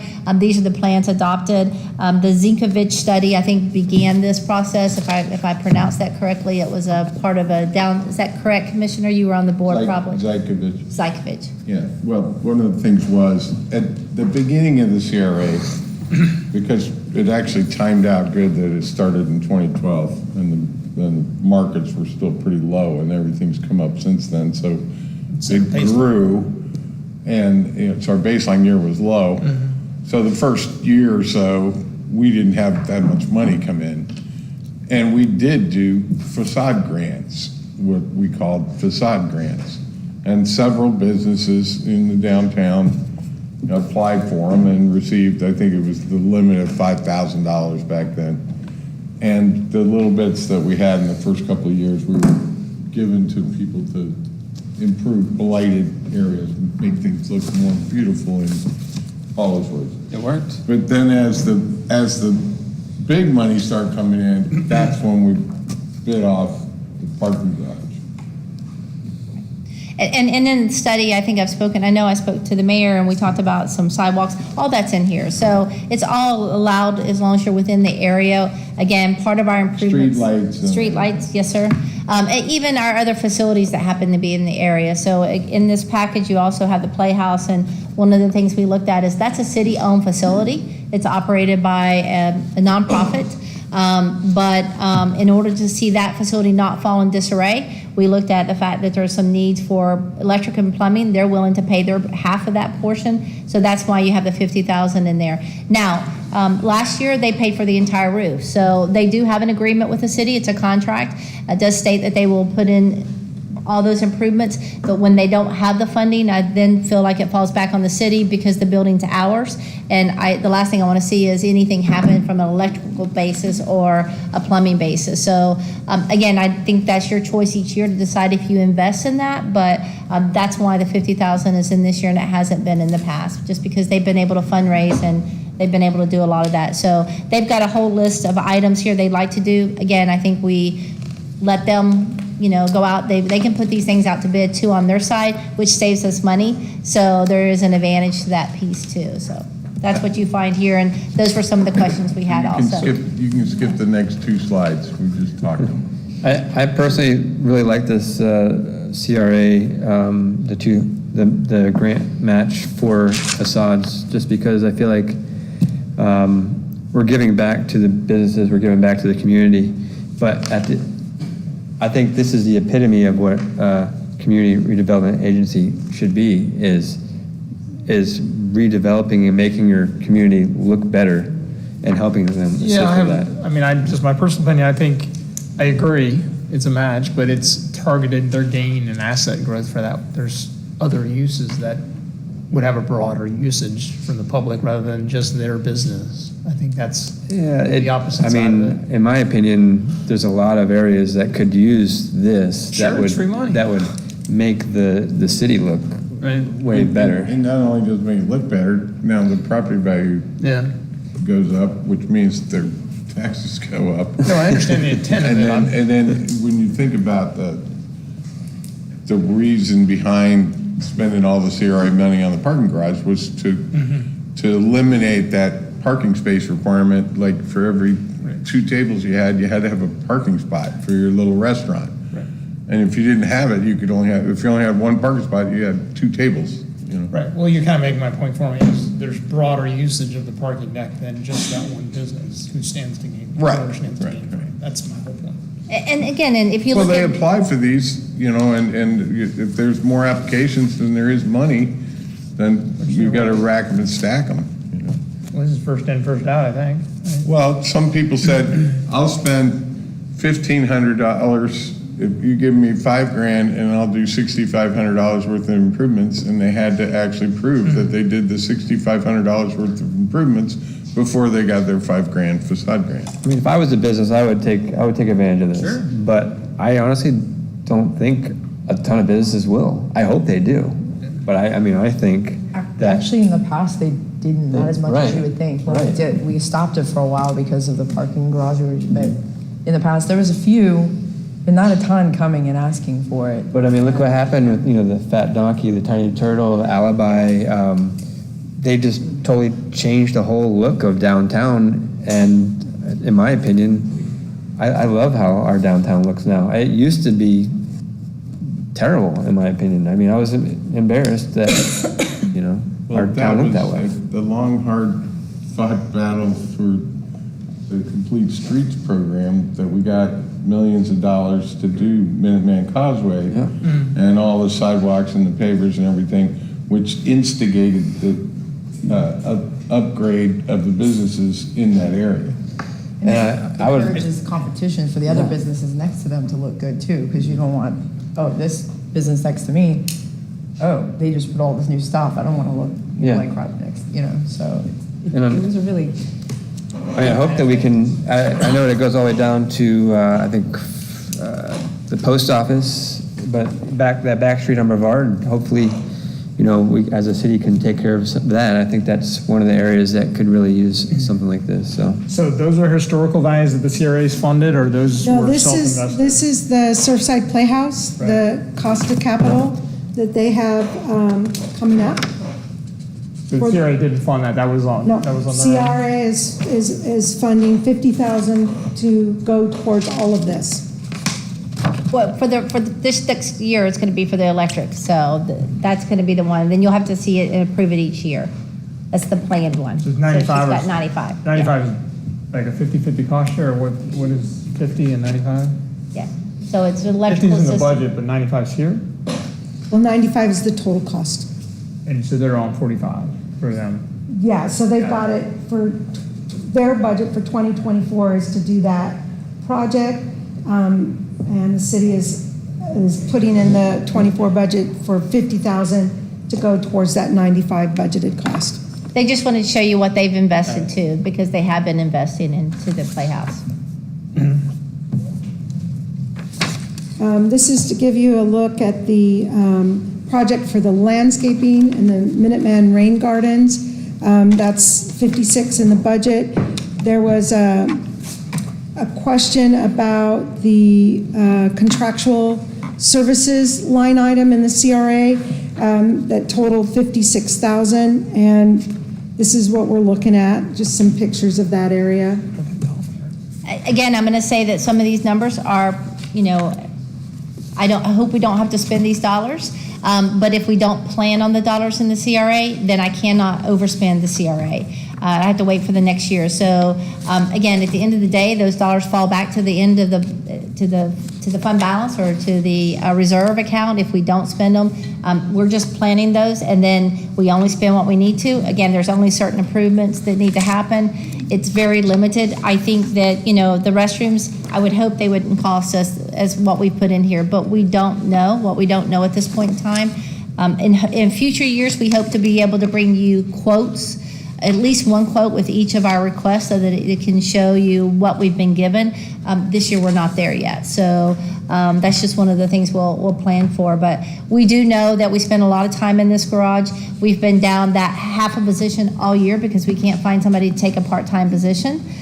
So have we had the maintenance in that facility? We've done the best we can with using people from other departments to go over there. Public Works has pulled people from their other Public Works functions to go over there, and we've utilized the janitorial services of a contractor as well as the PD janitor to go over there and spend time there. But it's also in an open building. I think you spoke about it best in yours, corrosion. I mean, we're just going to have those issues. But the board, back when the CRA was created, knew they would have those issues. You all talked about them as the commission. You spoke about planning and maintenance every year. So this is really going to be the first year that we've had big maintenance. Unfortunately, the other challenge we have in that building is an elevator. And we are constantly spending money on an elevator, again, exposed to open sea air. It's a challenge at best, and I know that We some have of to these have guys that probably deal for with ADA? The Yes. ramp doesn't- we have to have it, available. So we do try to keep it up and running, but we've spent a lot of maintenance cleaning, but it's time to go in and do some changes here. And again, it'll probably be on a 5-year or 7-year rotation, but it would also be nice that that person that's going to be dedicated to CRAs are also going there doing some of this, and we're saving contractor money, and that they're doing some of the work also. So, because some of this can be done by an individual, we just don't have those people at this point. So we think this is the scope of recurring maintenance, not just like a design miss on the initial I think build? these are just right now. I don't think they'll be recurring every year in this sense. I think it'll be every 5 years in the restrooms, 5, 7 years, maybe. I may be off. Bob? So, I think it'll be in that range. I think the elevator is going to be something we constantly have to be prepared for, and they've put that in the budget. I think when Melissa originally presented this to you, she included those in the commission's conversation constantly. We know the parking area out there. I mean, we've got some good pictures of some of the things we've spent time on. I know when I first started, on this page where it has that page that Patricia has there, those little hangers there. That was one of the things that we had a person at that time who worked for us. He was out there checking those, replacing them, and fixing them. Again, we've not had that person for a whole year. So some of these things is just having somebody come in and help us, just shortage. That's all that it is. But again, the numbers I do believe are probably overstated, but we won't know until we get through it. And then the dollars will fall back to the money, to the budget. Nothing's lost. It just goes back into your next year. For CRA only. Because we can spend less, but not more. Can you remind me, there was a contract we had, I think, that we put in place where we had a contractor come in and monitor any future maintenance, like almost like a maintenance program? Yeah, the ABMs, but that's not at the garage. We didn't have them for the garage, correct? So ABM did not monitor the garage or the police station, but the other facilities that you as a commission approved them to come in and monitor. What was the contract that Byron Evans Company had that? They're doing caulking of the joints and whatnot. Okay. The structural kind of, okay. So this is just, you've seen this before, but just to go over it again, when I talked about the 3.1 that was going to transfer into the capital projects fund, this is what that 3.1 represents, 1.6 for the cultural green space. That, to your question, that was what was budgeted this year, did not get spent. So rebudgeting for this year. And then we've added the wash through and some other costs, the band shell, restrooms, community center in the first floor in the wash through, any other infrastructure related to the completion of that portion of the project, and that's 1.7 million. So if we get the grant from the state for the 5.2 million, those funds going to overlap some of the stuff that we're saying we're going to spend CRA funds on? No, because we'll use those funds, because that's going to be basically the exfiltration part of that and the wash-through portion of that. The other 5 will keep us from having to use your $1 million in ARPA. You'll move that back into the community to be spent anywhere in the community that you choose to. So we would look at those funds first, because these funds have been committed and they do need to spend. But she mentioned that part of that money for the CRA out of 125 was for the wash through. Part of it is because we know the wash through at one time, the thought process could be as much, and we haven't seen the numbers, could be 3 to 4 million for the wash through. Again, that's why we believe the cost went up to the way it is. The 5.2 was for the wash through and the hurricane hardening. It is, yes. So those, but I don't think they'll restrict us, and Wayne can speak to it. I don't think they'll counter restrict each us. other is what I'm saying. No, they won't. Yeah, the 5.2 is earmarked for construction. But if that feature only cost us 1.7, what happens to the balance of that? Again, it's construction, so we won't be limited by that. We're not going to have the construction line item now that you can apply. We'll be able to apply the full 5 point whatever. To the design and construction piece of that. That's what you're asking, is where did the surplus go? Okay. All right, I'm sorry. Let's keep going. Did we answer your question, sir? Yeah. Okay. Yeah, it's like government math.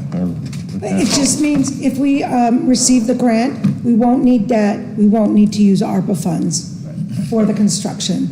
Instead, the ARPA funds be freed up for other projects as designated by the City Commission. Okay. So this is another slide just showing you projects that have grant funds supporting that project. The collection system rehab or the slip lining project, the grant funds are actually 3.3, I believe.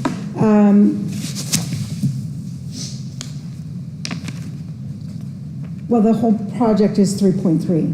Yeah, this year and next year. Yeah. But what we're looking at for the 24 is 2 million in grant funds and then $1 million that was approved as a state appropriation. And part of that cost is happening as we speak. The generator at Lift Station 4, city's cost of that project is $92,500. The remaining $277 is grant. The Patrick Space Air Force Base Force Main is all grant funded. The inflow and infiltration project is going to have a match of $500 on that $2 million project. And the rest is all grant funded.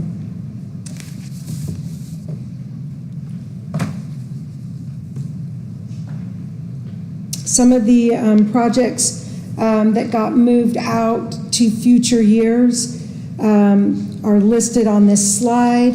Most of them were moved out partly so as to limit the need for debt, partly just to make sure that the utilities department is able to get the projects all done in the year that they're being budgeted.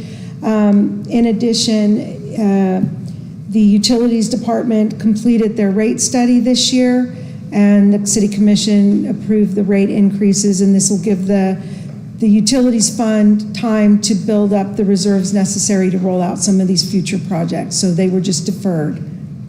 I'm gonna give Brad a chance to say something. No, you can sit there. Just, what is a manhole smart cover? Those are super cool. And what is the odor control project? Can you Google it and show it to us in a video or something? Brad Kelsel, Water Reclamation Director. A manhole smart cover is actually a sensor that you attach to the manhole lid that measures the level in the manhole. So if you start to have a blockage upstream of that, we'll be able to see that manhole water level rise, and we'll be able to catch that blockage before it actually reaches the surface to avoid any overflows. So there's certain areas of the city where manholes have started bubbling sewage into the streets and stuff. If there's any way we can resurrect that one for that little bit of money to save the feces from flowing in the streets of our city? We can. That's up to city manager. We can, and he actually had one in play we had out in the north end. We have 5 in play as of right now. Right, That so would we be have the one rest out. of the city for 33 grand? No, we have over 1,100 manholes, but if you strategically place these sensors, you'll be able to catch a lot of overflows. But we put these out there on North Banana, right? So we put a couple of them to watch the area out there during the storms. We had 2 or 3 at the time. We didn't have 5 at that time, if I remember correctly. We had 2 at that time. I hope they're waterproof because they're gonna get flooded. They can go underwater, yes. But they are I'm talking awesome. about like bright waters and down in that area is notorious for. And that's why we had one on Gadsden and one on North Banana, because everything on the east end of A1A flows through Gadsden, and then it backs up on Banana to Brightwaters. So that's why we placed those. I don't know about you guys, but 33,000 seems like a big bang for the buck. yeah, I think. We can add that back in. That's not an issue. What is the odor control project? Is that something at the plant? So No more smoking pot in Cocoa Beach. Okay, that's not gonna happen.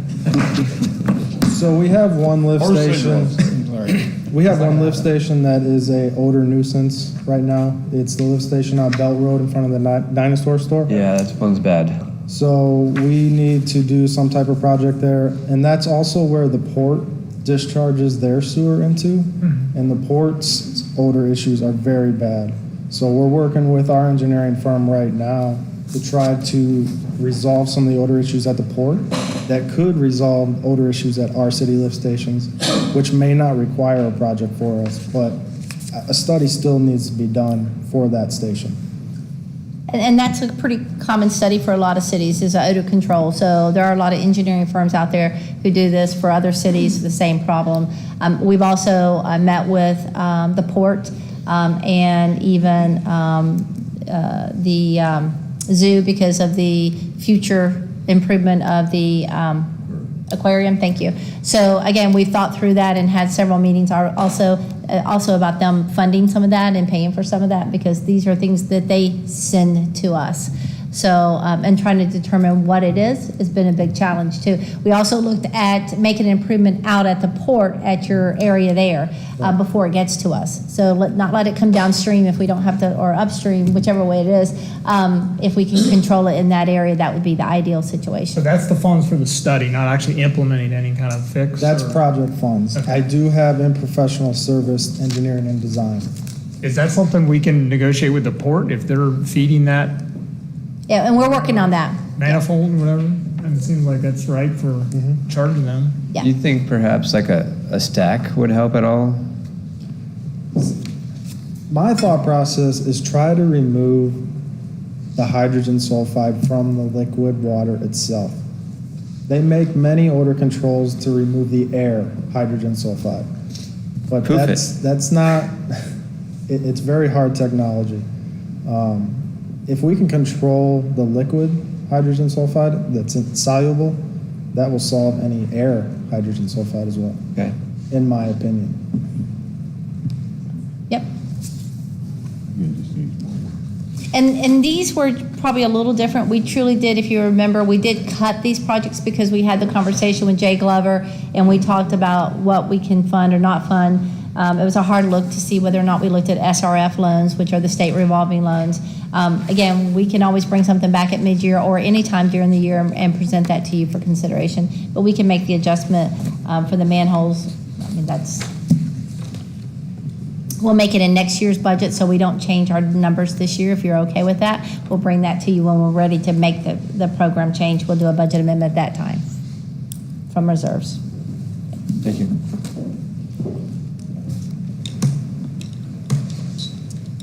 So stormwater, most of the projects in the stormwater fund have at least some grant sources that support those projects.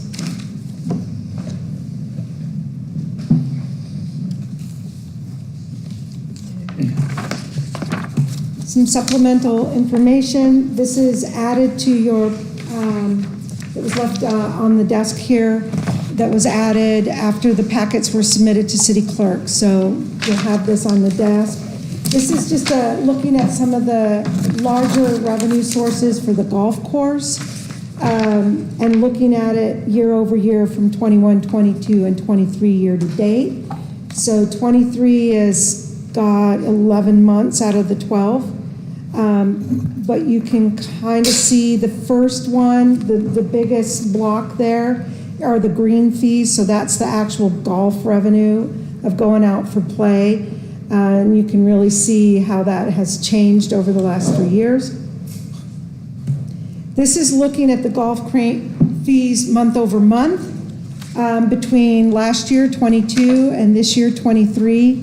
And the chart just shows the difference in really the play or the activity of the play on a month over month hasn't really changed because the kind of the monthly play is the same, but you can see that the revenue is much higher for the 23, and I think what we're looking at here are the changes that the city commissioner made earlier in the year where they implemented the changes in the fee structure. And so to talk about the golf maintenance position and adding that position to make the greens look nicer, to encourage more play, this is why, you know, the city manager was feeling that we could support that position because we can see that we've we're actually seeing the results of the changes that you implemented earlier on that fee structure. Well, they were cut in what, April or March? March, we started those. Obviously, the blue line was 2022. Correct. Yeah.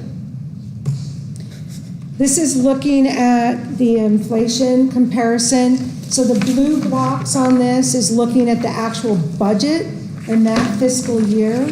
And the orange block is looking at that budget converted to 2023 dollar value. This is the general fund, this is the bathtub escalation numbers you This were isn't the asking about? bathtub, this is just the general fund actual budget. $8. And then what is that actual budget converted into today's dollar?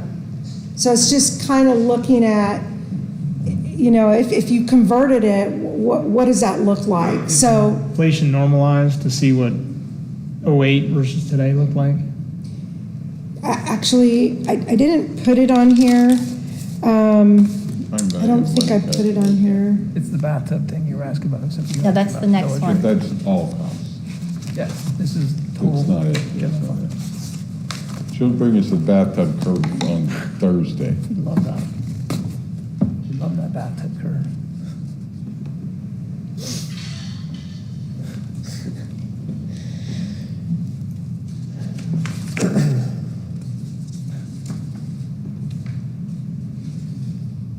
This is, if you take the general fund 2024, not showing up there, sorry guys.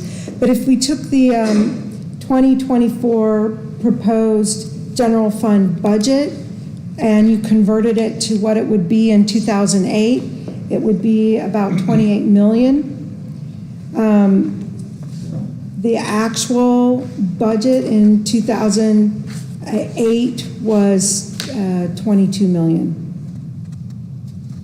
$6 million increase since 2000. So if you look at the dollar value of 2008 comparative to the dollar value today, we've basically increased our general fund budget by 6 million, buying power.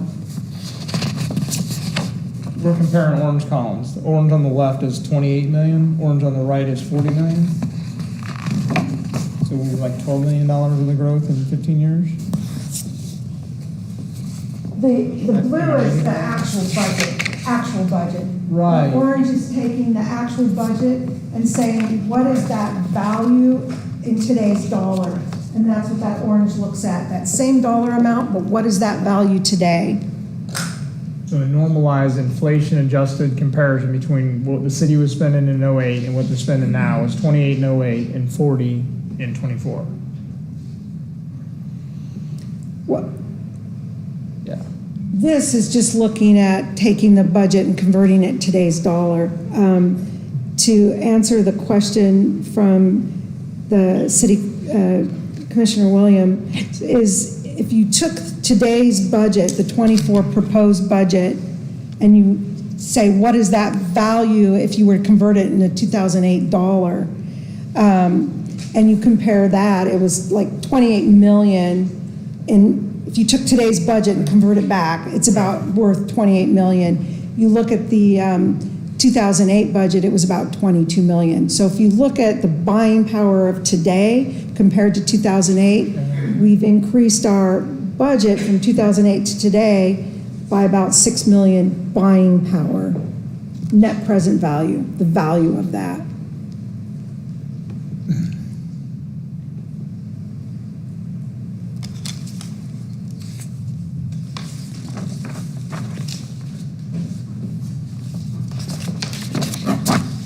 And I think the next slide has a little bit of the bathtub that you're looking for, Commissioner. Maybe she didn't have everything on there, but I think most of it. I think, Patricia, right? Yeah, I just got to get it back to showing.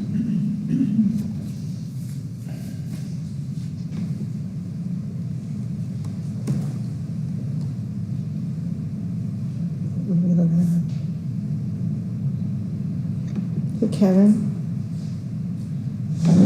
Why doesn't it want to show back up there?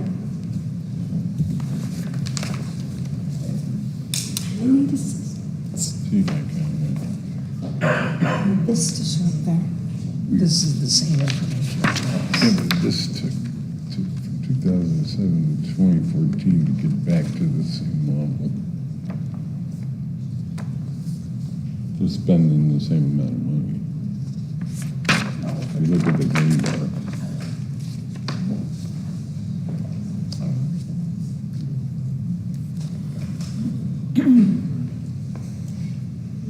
Oh, thank you very There, much. she got it.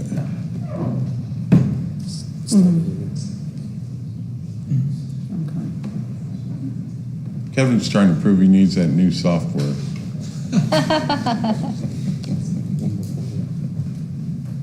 Yes, there we go. So this is the other slide that was requested. The blue bar on this is representing the actual expenditures in that year. The green bar is looking at the expenditures plus 4% from the prior year. So if you look at 2008, it says what was 2007 expenditures with a 4% increase. And the red column is taking 2006 actuals plus 4%, and each year taking that number and increasing it by 4%. And what that red bar is representing is if the city commissioner had taken the expenditure budget essentially and increased it by 4% every year, where would our spending be today? And this year you can see we're much lower for the actuals that are being spent than the last 3 years. So this is saying if we took the 2006 budget, escalated at 4% per year, it would have been equivalent to 35 million in today's dollars, whereas we're currently 16-ish. Yeah, it's not even today's dollars. It's just taking the 2006 budget and increasing that number by 4% every single year. And what would that be? That would And we be know that the 34 last million. 2 years, inflation's actually been more than 4%. Sure. But in government escalation, 3% is the minimum. This is your escalation. bathtub curve you're Yeah. asking for. So back in 2007, 2008, 2009, during the economic downturn, we thought we actually did roll back rates and all that, which put us where instead of spending the amount of money that we should have spent to run the city, we ended up having to raise things up. But if you look at it from 2007 to now, in the time value of money, net present value, with inflation, we're actually underspending what it would have been if we just continued on a straight line. These aren't inflation-adjusted dollars. This is just the budget. Yeah, well, that's going to chop It's a lot just, of that. it's not even inflated. It's just a look at what were our actual expenditures. That's the blue bar. So, I mean, if you look at that, you can see it actually took until 2018 before we exceeded what the expenditures were in 2007. And it was so during all of those years, there wasn't a lot of capital anything, not equipment, not projects. Everything was deferred. And then I think the last question I just want to mention, because it's in your packet, if I may. So we've included the details for information technology. I think the question was, did this dollar, is it reoccurring? $727,000 is in dollars. Is it reoccurring? Is it a new cost and so forth? And I know the commissioner and I spoke about it, Commissioner Hutcherson and I. Again, this was a realignment. So some of these dollars came from other funds or other departments, the cost centers, and were placed in the IT department because this is software subscriptions. So this is something that is really housed in one area and they do control. And again, we hope to be able to, by the time the IT looks at each of these, maybe adjust, change, delete, maybe in some cases. What it will not include will be things that are based on an allocation method, and we haven't brought those to you to speak about, but we'll talk about that in later on in the process. If it's an allocation method and not a true software, then that's looked at differently. But this is true softwares. True softwares which we're paying for the support and which IT is maintaining.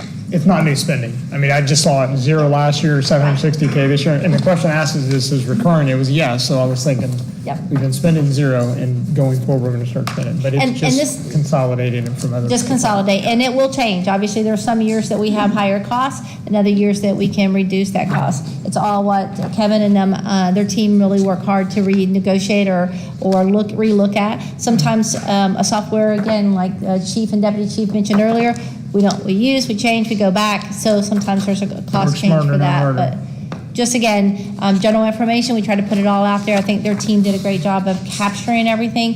And then it reduces the department budget of these numbers and does not inflate their number by something they have no control over or they're not spending. That spends from IT, not from those departments. So just for the record, Lori, since this was a workshop, anything that we may have massaged or whatever in numbers were challenges that we gave back to the city staff to address, including the smart manhole covers. It wasn't a decisional item by the commission to say that thou shalt do that. It's just a pass-back challenge. And any of us could have given that same, any other pass-back challenges. Just It's not- conversation Doesn't information. mean that I can stand on my chair when it comes back on Thursday and say, where's this manhole covers? We told you to do that.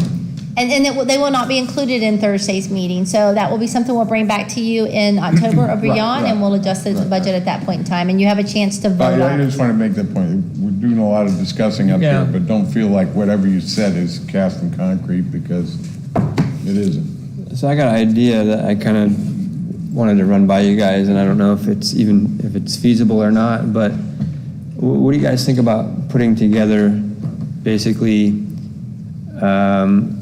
a savings account, try to put aside $1 million a year either to go towards larger building projects like the fire station, marina, or whatever it is, or pay down the city debt if the interest rate of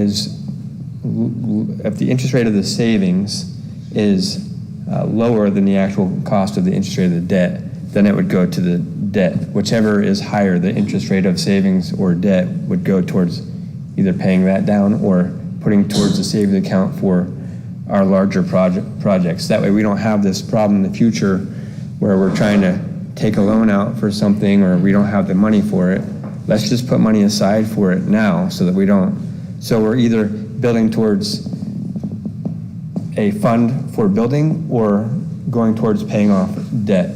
So Mayor, I would just say that that's a little too big a challenge to put into this year's budget, but that should, I feel that that's a viable discussion point for talking about going into next year's budget. Yeah, because we already did all this, but for the next year, I would like to, if we could do something like that. I would request that you put some thought into it, put it on paper, put it on the agenda for next fiscal year, and we'll And to your point, you've kind of already done this, so it will be bringing this to the commission meeting on the 21st for the second reading of the ordinance that sets the reserve balance at 19% for your disaster recovery.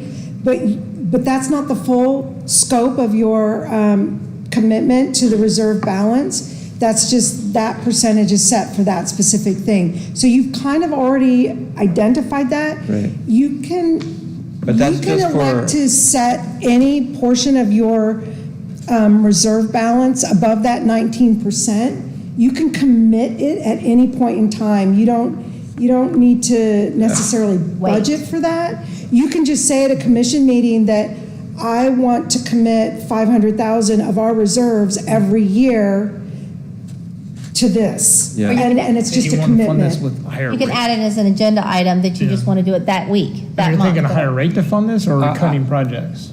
Well, finding money to do it, for one, it would force us to tighten our belts, but Yeah. I want it to basically be only used for larger projects or paying down debt, not for any other thing as far as. Well, the reason we did the switch from 17% reserve balance to 19% was to get us into the, standard of having at least 3 months worth of operating expenses. Right. If we didn't get a penny in from anybody.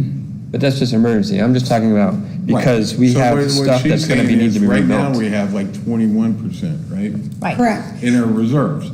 So you could say, well, that equates to 2.6 million or something? Yes.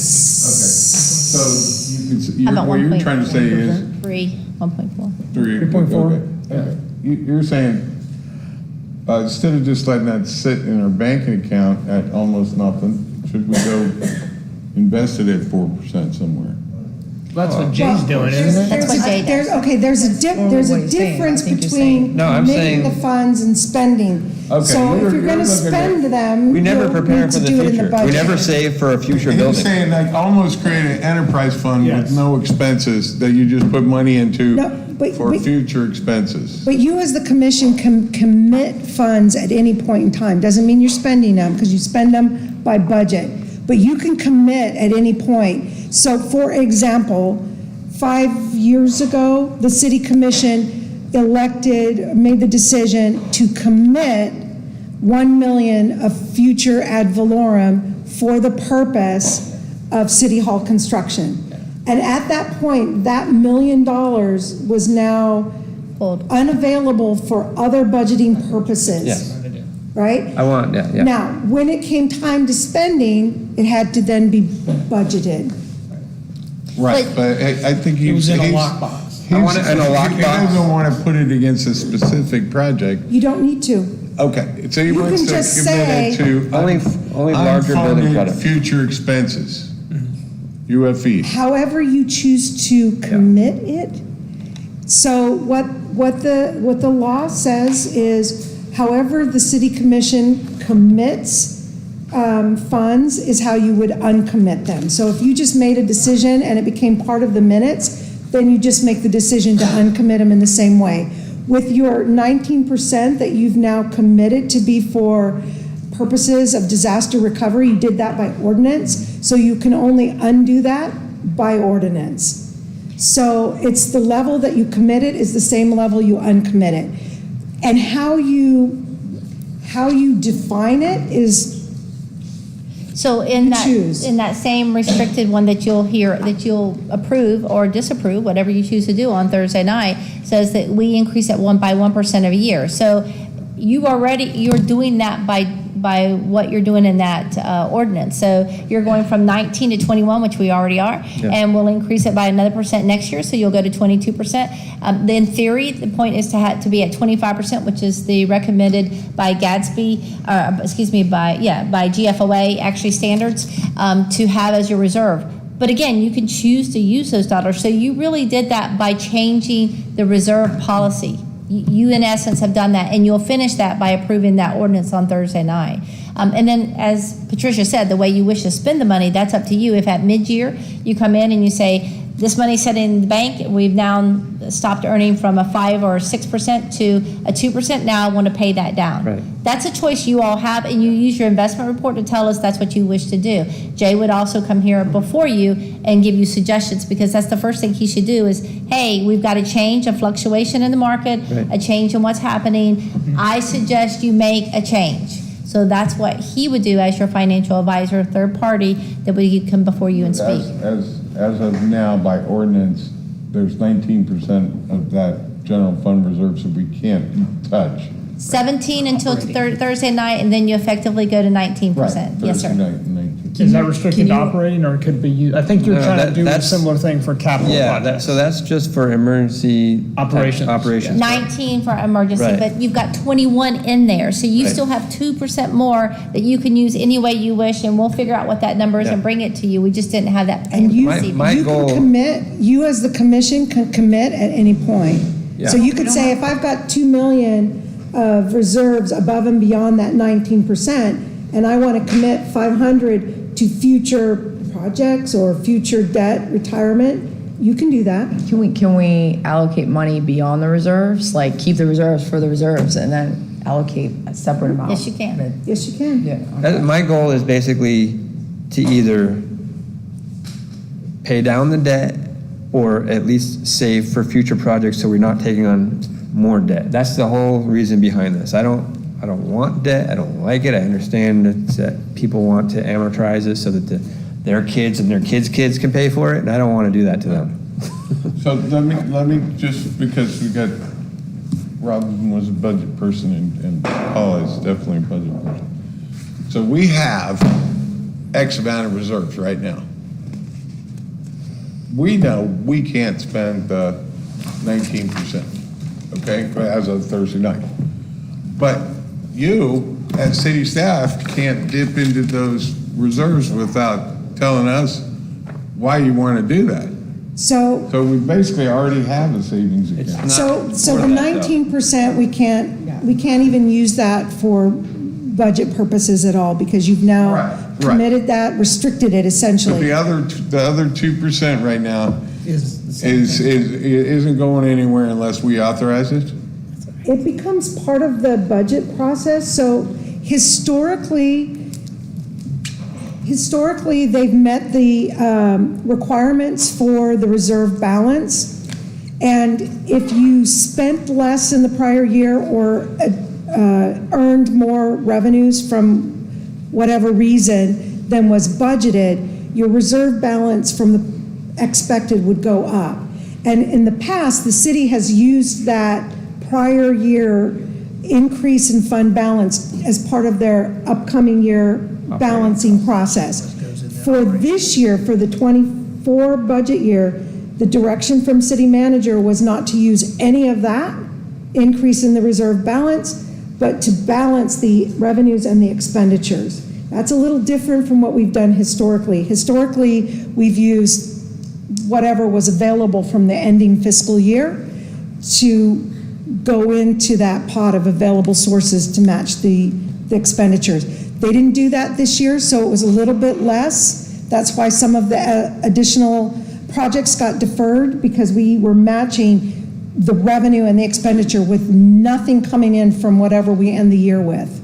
So your reserve balance is going to go up this year. Okay, so I challenge the mayor to get with Robin and Paula and put this on paper so the rest of us can understand it in a way that it will actually work. I think everybody quite understands that it's. This doesn't even have to be part of the reserves. This can be something totally I know, but separate. This is not a reserve. This is a fund to either pay down the debt or save towards future projects so we don't use that. Again, you can commit, I endorse it. Yeah, but let's. you as the put it in commission some can kind of commit language at and see any it black and point. white. We'll vote it in for next year's budget and everyone after. I'd like to put $1 million a year towards So we'll either put it debt on a or saving. future agenda if that's okay, and let you really discuss it, because the city attorney will need to write the proper ordinance, if there is an ordinance restricting any of the use. So, but let's put that on the agenda so we do that Just properly. keep in mind, That's fine. if you commit by ordinance, then you can only uncommit by ordinance. I understand. If you want to commit by resolution, then you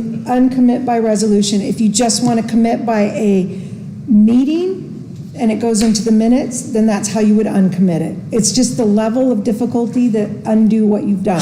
Okay. Thank you. I appreciate you guys. Yeah. Sorry, Patricia. Calling you Paula. Mayor, we still have quite a bit. Do you want to take a few minutes Yeah, you break for guys, staff to let's- stand before we Let's come back? take like a 5-minute recess. Thank you.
not there? Did she email it to you? No, I don't have anything. Give it to me. That's what I'm asking if she emailed it. Go through the email her and see if it's on it. Well, So what's next is Jeremy's? so, the next section, Is there more stuff from the yes, we city? have the Okay. City Hall stuff. You should have a packet on City Hall. Looks like this. Does it say RX2CB? Was it in Thursdays? I was told to put it on the I got website. it. I didn't get it. Keep everything on here. No. No? No, we didn't get that. If I did, you own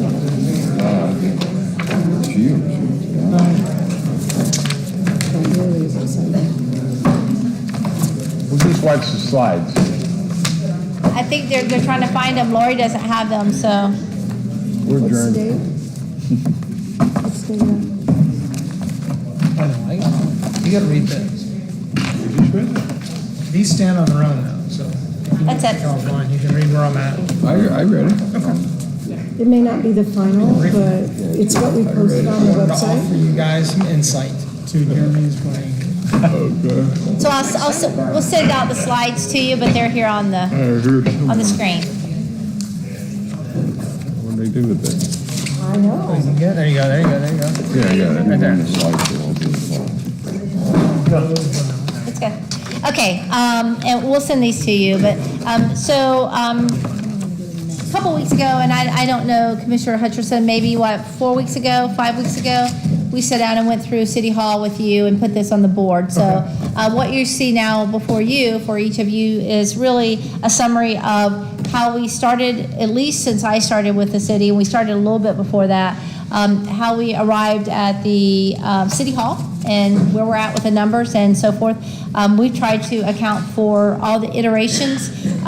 Again, one of those things I would say from a small perspective, small government perspective, we don't track everything like a larger corporation would, or someone, if I had someone in that position. Wayne is construction, but I don't necessarily have a project manager who would run every iteration. And I think that's one of the things Commissioner Hutchison and I have talked about, as well as some of you, of seeing all the changes and how did the scope or the project change over time. So what we have before you is something Wayne and I went through and went over with the commissioner. Go ahead, next one, please. So this process here, and Wayne, you want to go through this one? Yeah, so at the very onset of the project, we advertised way back when for continuing engineering services agreements, and Jacobs, Bowman, and Mead and Hunt were brought on board. It was decided that Jacobs had the background to do the conceptual architectural services for us. So next slide, we went ahead with an agreement with Jacobs to do a conceptual design for the cultural green space, which is the next slide. Well, let's back up. So one of the things missing here, again, we brought this up and talked about, we didn't have the exfiltration system, was not part of this concept at that time. Even though we talked about some type of stormwater, it wasn't included. Freedom 7 and possibly bring them into the building, or a wash through. So again, the initial started, but there were already things missing that we identified later that we tried to come back. Okay, Skip, I'm trying to keep these slides into under 20 seconds each. Okay. So, all right, so Jacobs gave us a price of $36,477 for conceptual design services for the cultural green space, and a separate proposal for the City Hall for $49,865. So that was the very onset of this this whole project with them. And then before we go to this one, and if some of you remember, late April 22nd, it's actually my email, my date of 22, we asked the then commission to come in and look at the proposal by Jacobs of what the facility would look like. The very first proposal was a 2-story facility. and the comments we received from the commissioners at that point in time and us. And I want to say it was somewhere around 7.8 million was the very first one. But because Jacobs did not turn it over to us, it was on the screen. We walked it through with several of the commissioners at that point in time. We don't have that as a file. It's something they have, but then they modified it right after that. So I don't have a lot of the details other than the emails of Wayne and I telling Jacobs this isn't going to work. We've got to look at this project. You know, 7.8 million or whatever the dollar was at that time. We've got to figure out how to work that differently. That's when we came up with the next leg. That's when we came here. Right, so inherent in that is also a needs assessment, and what they're trying to build up to here is a kind of an overview of what we have in mind. And this went through a lot of different machinations, additions, deletions, you know, and so on and so forth. And that's part of developing a project of this magnitude. Next slide here. Let me see here if this changed. That was one of the preliminary cost opinions. Let me see the next slide. It's right here. Is this one here? No. Yeah, so then next came, in June came the A and the B. Okay, this is the next one? Yep. Okay. All right, so Backup this was one of the preliminary designs that they came up with. This was a one-story structure. You know, it had some fancy architecture to it.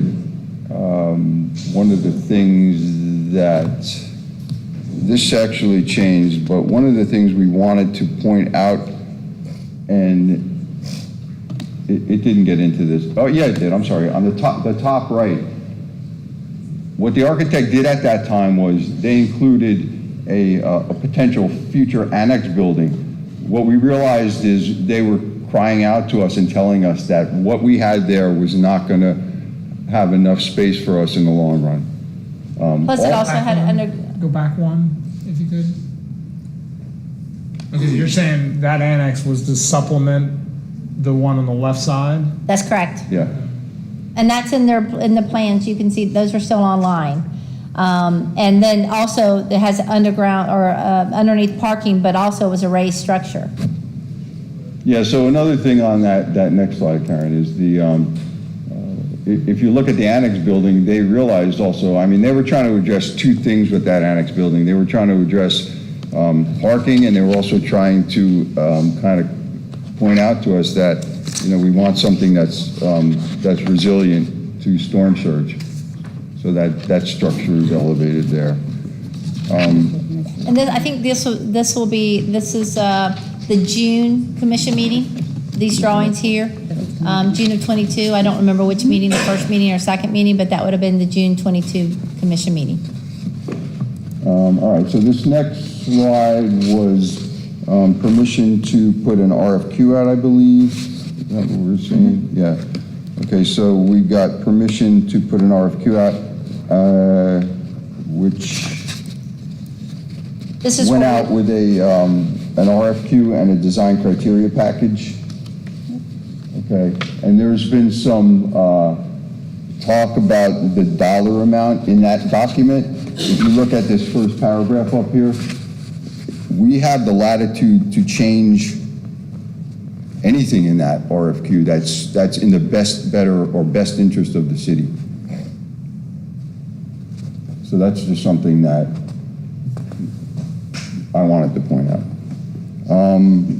It went from that to a selection committee,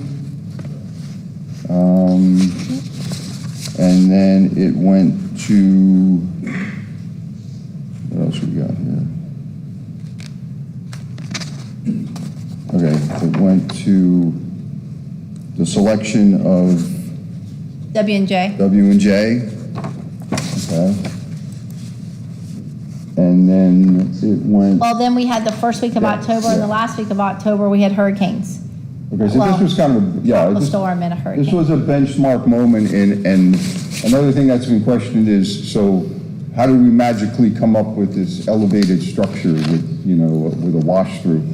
Well, some major storms happened, and kind of a light went off in people's minds. So when we went to, and we brought it before the commission to request permission for the architectural lump sum agreement, which is the first agreement with W&J, well, we put down a 2-story structure, plus or minus 2,000 square feet. 20. By the way, the old city hall, which is at the bottom of that slide, was 18,000 square feet. So we didn't really increase it that much. Did the 18,000 include the police station? Yeah, it did, yep. But originally that was an all police department. Yeah. You know, so,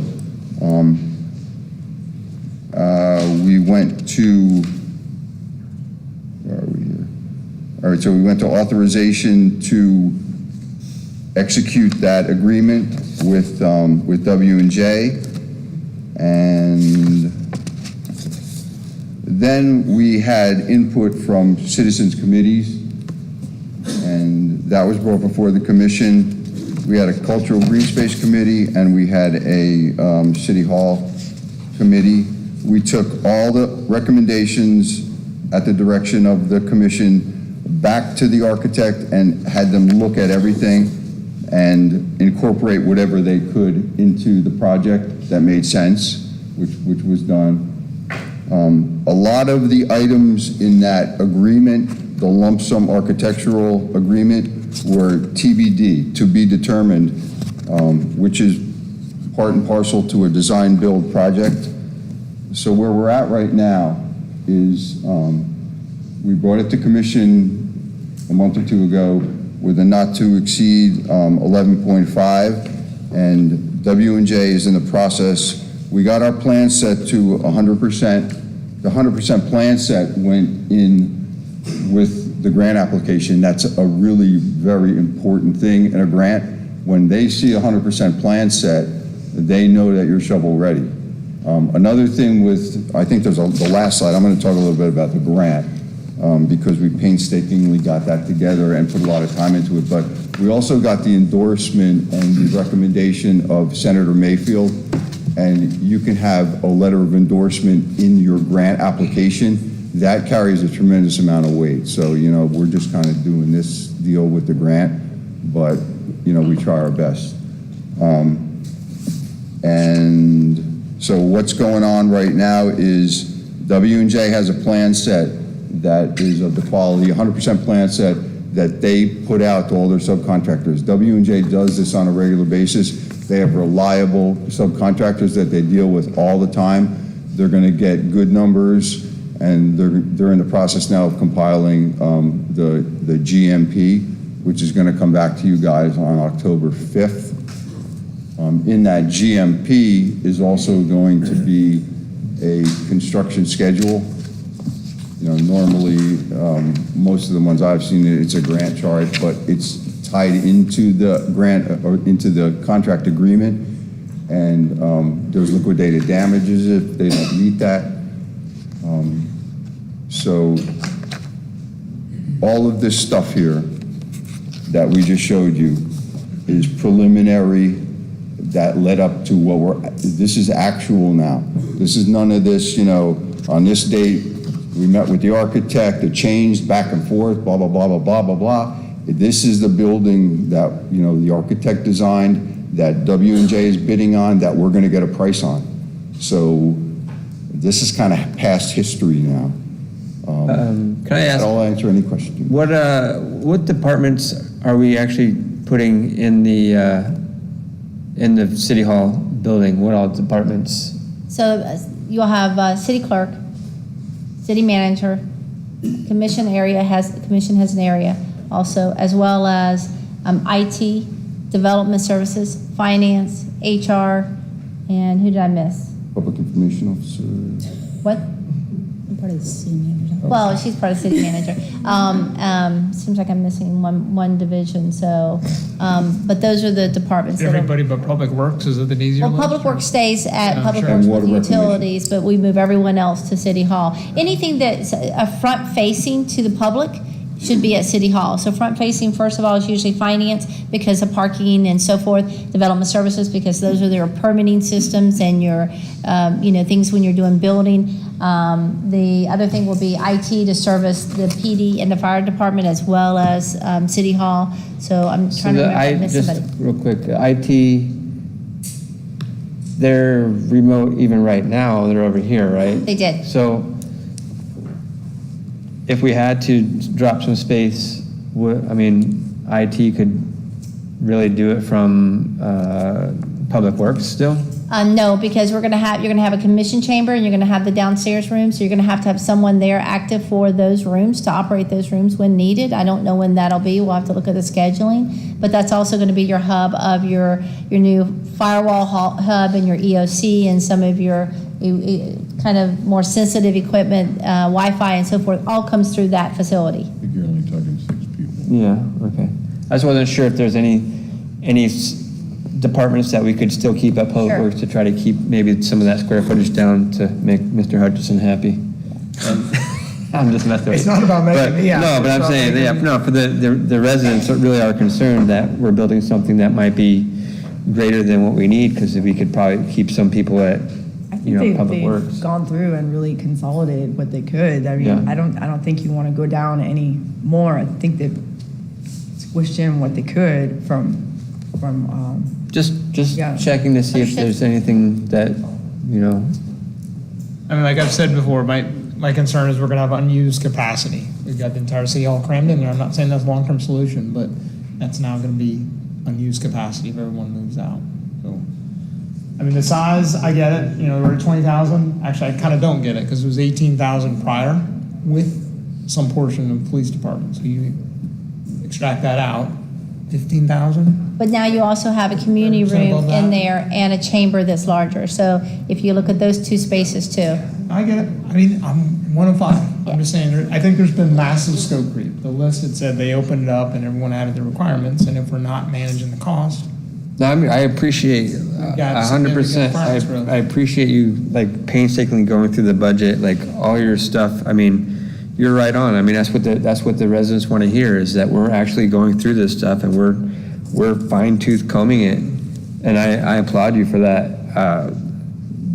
As far as the city hall, the only reason why I wouldn't have honestly, if I was with the commission before, I don't know that I would have voted with it, but at this point, I just feel like we're so far down this rabbit hole, it's just going to cost us too much to. I'm going after it because it's the big rocks. If we're looking to build a reserve budget for the capital project, this is the big rocks to chew off of. But if we get that grant, Fair enough. I mean, I'm less about the money and more about what do we need requirements wise? Let's manage the requirements first and let the money trickle out. Here, I think we just go back 3 or 4 charts when we had the work group. Yeah, I mean, if there is no budget, this is everyone's wish list, and they're sticker shock with it. That's where we're at. honestly, I'm praying for that. I'm praying for that that grant. You heard the lady. She said it was iffy. I mean, She did say it was iffy, but we also, hopefully with Senator Mayfield's endorsement, hopefully that holds some weight too. That's greater than not. I don't know. I'm a huge optimist. It sounds like we're gonna make this call before that grant. Any kind of indication on that grant. So have to lean into it and accept $4 million of budget or debt. Or less, again, less. Or not, yeah, I mean, there's certainly a risk-reward chance, but I I'm think you have to go in assuming we're not gonna get it. Okay, so at this point, we had this bit of a discussion.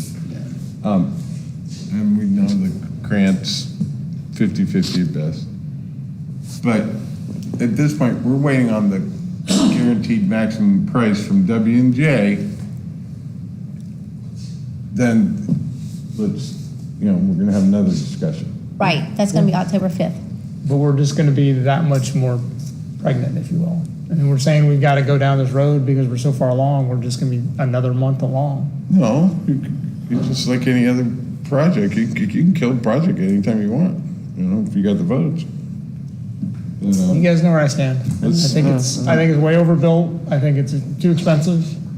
If I remember right, I think the original was a lot bigger. I think when I first saw it, and you guys cut down a lot out of it. And That's the one I was trying to pull from the 22nd because he didn't send us a file. I don't have it, so I don't know the square footage. Right. I think That's it was when a you came into lot, my office like and a looked lot at. bigger than, and then we went down and explored the first floor and just one floor, and I'm convinced that's not going to work, especially if we're worried we built all this code, changed all this code, all this throughout these years that I've been a commissioner, to be conducive to account for water levels rising and flooding. One story is not going to do it. I mean, it's apparent. If you look at Cocoa Beach from the sky, this at one point was a whole wash through. That's why we have all these islands here. That's why the Banana River is only 1 to 2 feet deep all out here, because it all washed through at one point. It's totally visible.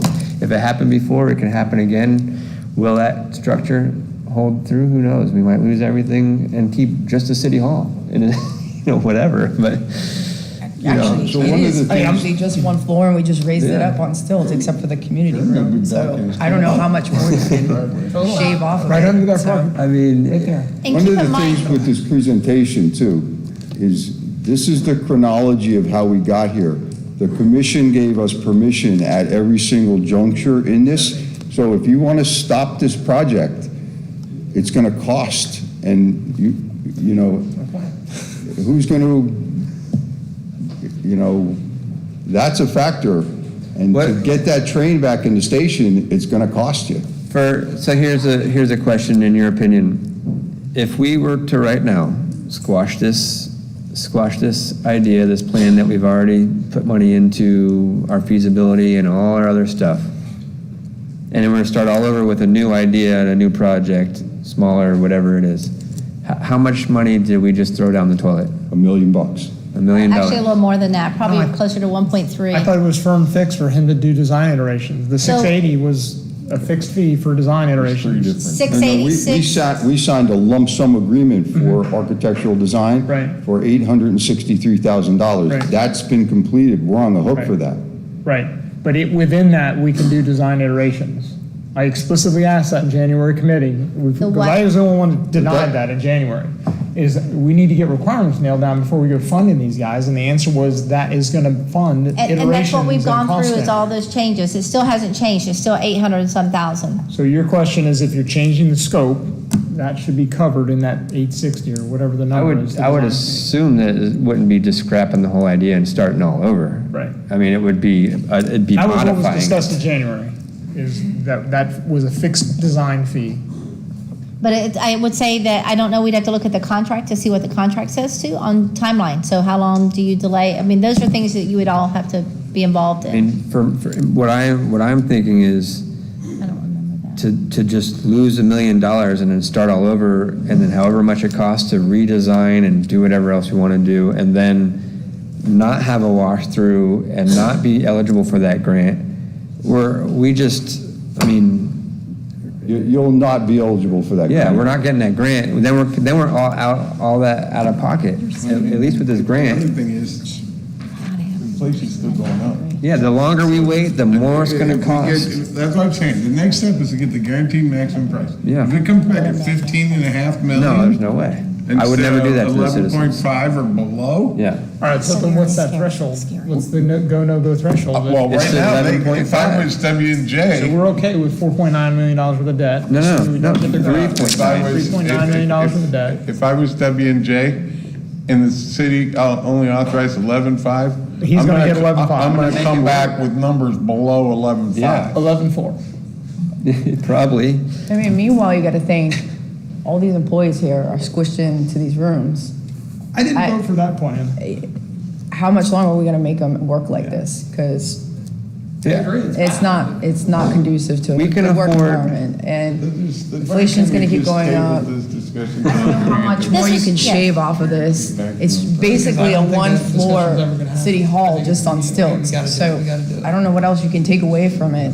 And I would just remind you all that when we built the police station, that we do have a wash through there. So you all, the commission at that point in time, did think through that. I mean, that was presented, It's so. the same with the fire department. Yes, sir. So, yes, I was just the most recent one being the PD, but, so that has been a concept, maybe not the same type of concept, but it has been your concept. But we'll bring it back on the 5th. We just felt like, to kind of finish answering Commissioner Hutchinson's questions, we needed to bring this before you because we'd met with him on this. That's why we presented it, no other reason, just so that we can put it out there. We'll send it to you all and you can Let me just leave do one, what you wish with it. one thing. So you, in the beginning when we had this discussion a month or two ago, you said that you're okay with the 3.9 debt load, didn't you?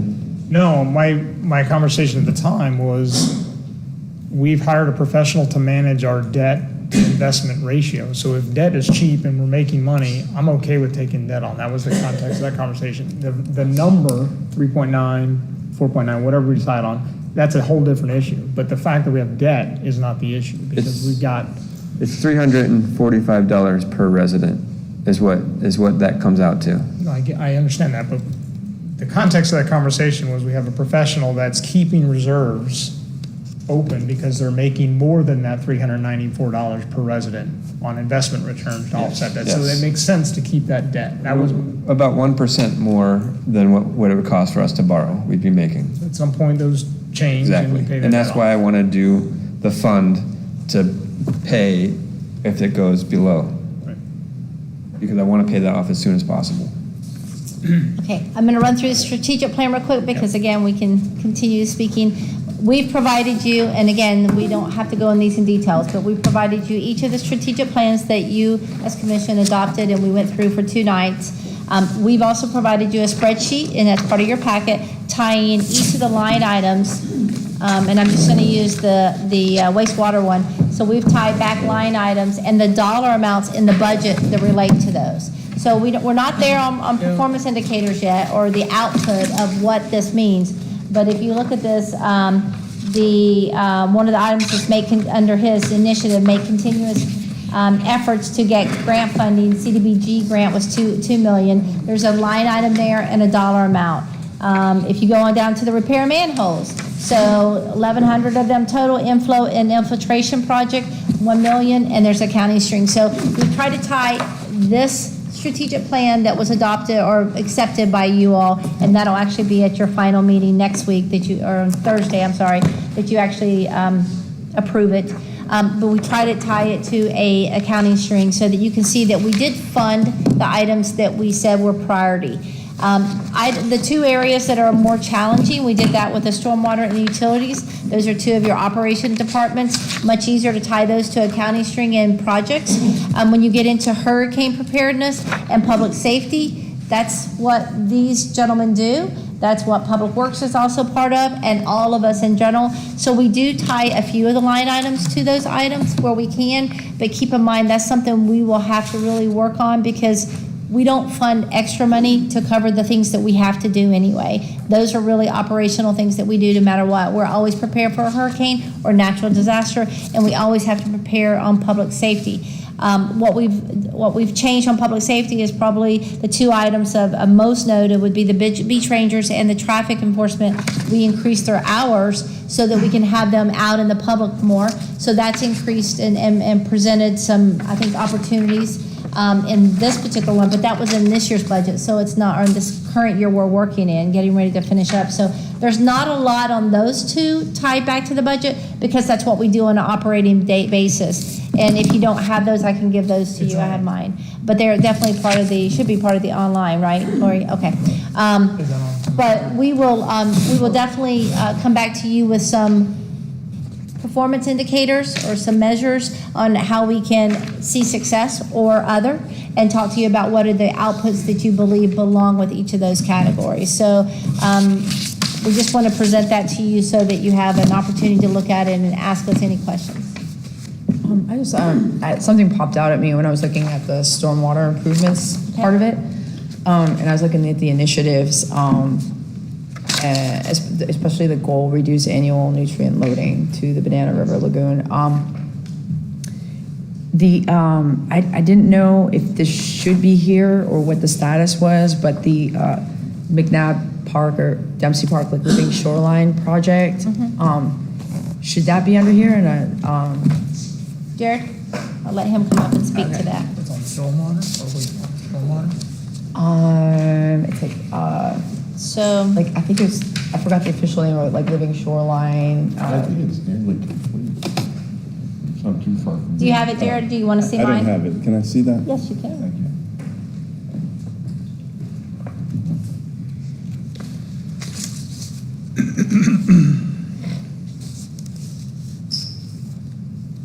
We had the clam, the oyster beds that they made and embedded there, and You're talking about the remaining work on the living shoreline. Yeah, that's just about done. Actually, no, that should be complete, actually. Yeah, that's what I thought. Yeah, so But, I mean- we're still doing some monitoring out there, but that project is complete. And that may be why we didn't include it, because we were close to being complete. We were looking at next year going forward, so. so these are like new initiatives. That's right. That's this Okay. next year. So these should Okay. correlate to the budget, at least in some formal way. Okay. So, Now, again, not every line item will, but a lot of that should, so.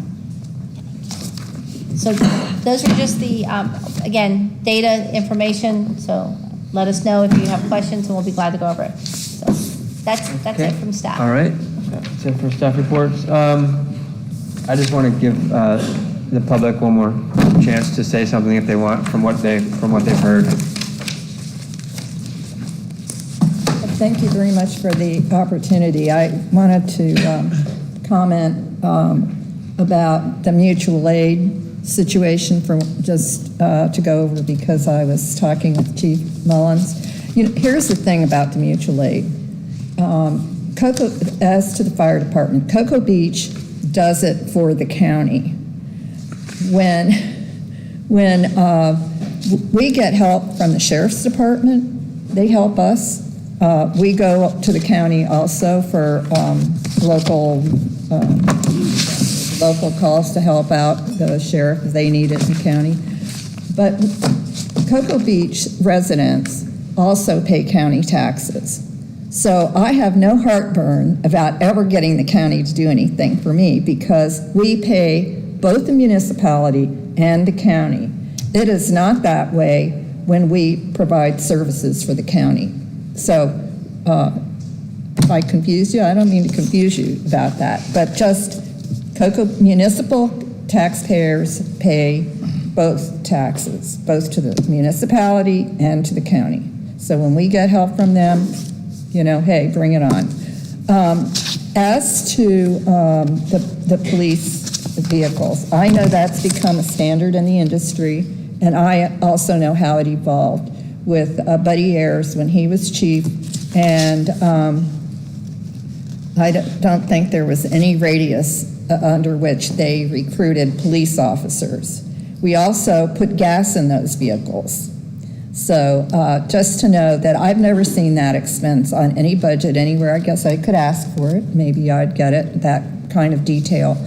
But, that is the way it is today, and I guess we're all going to have to accept it, that they like those cars. The way it was sold to the public at the time was, we're deterring crime, and they parked their car in Palm Bay or St. John's, and it's deterring crime there. Well, I'm paying for crime prevention in Cocoa Beach, not Port St. John and so forth. But hey, it is what it is today. We want good police officers. That's part of their professional perk, as we see it. And Mayor, I'm addressing you specifically about the debt, because I've had a lot of opinions, and I've been around a long time, about whether we want to pay off the debt or have long-term debt.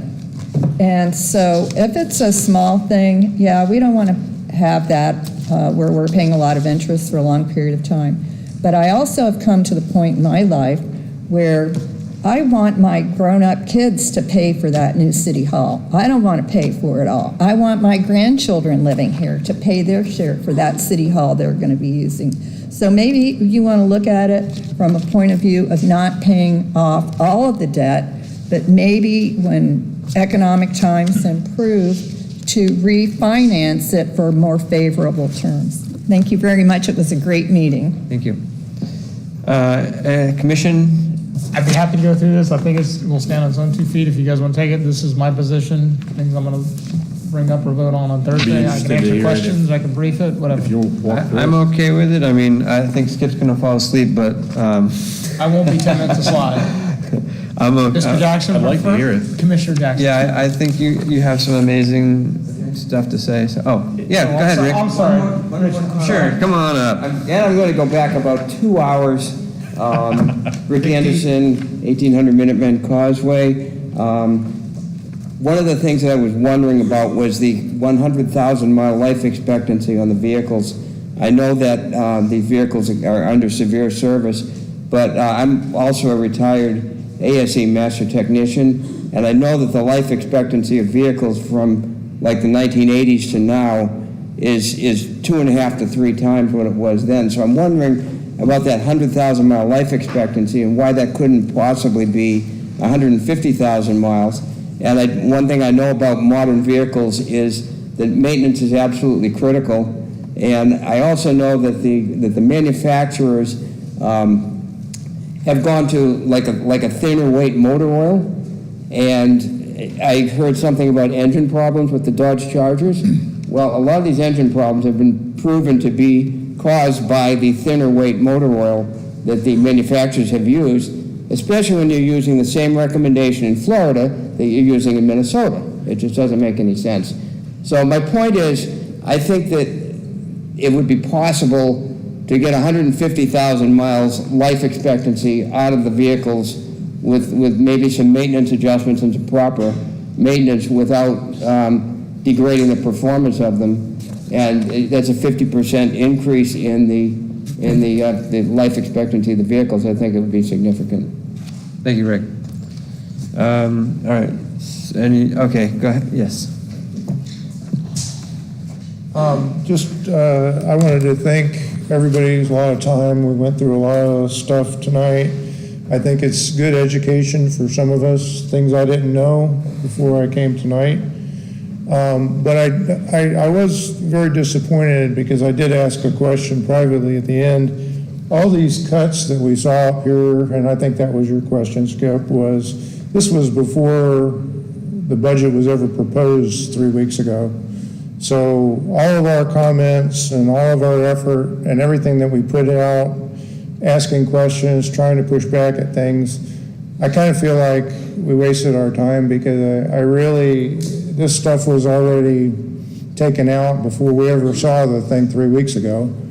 And I would hope that we would get a little more attention to some of the questions we asked and so on, because if nothing changes, then what's the point in this? And I appreciate the effort.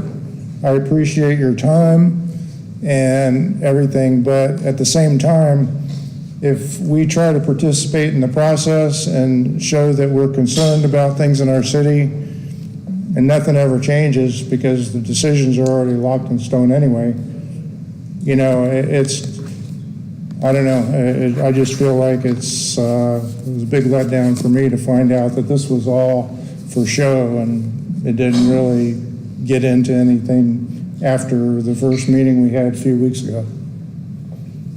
Thank you, Jim.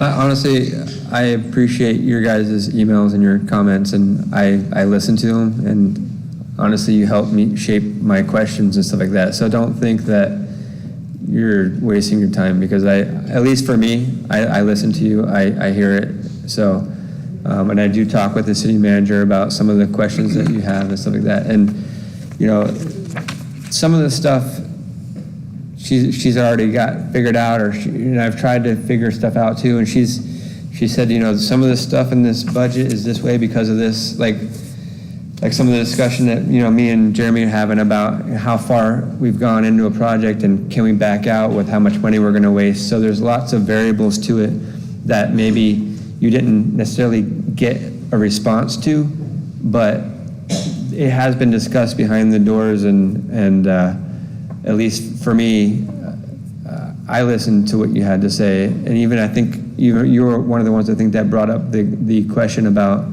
volunteering your time as well with helping some of this stuff. So that was actually where that comment came from, your email. So thank you for your emails, regardless of whether you think we listen or not. I do. Jeremy. Do we have an electronic version of this so they can see, or is it just paper copies? Oh, is it up there? You want me to drive, or can you drive?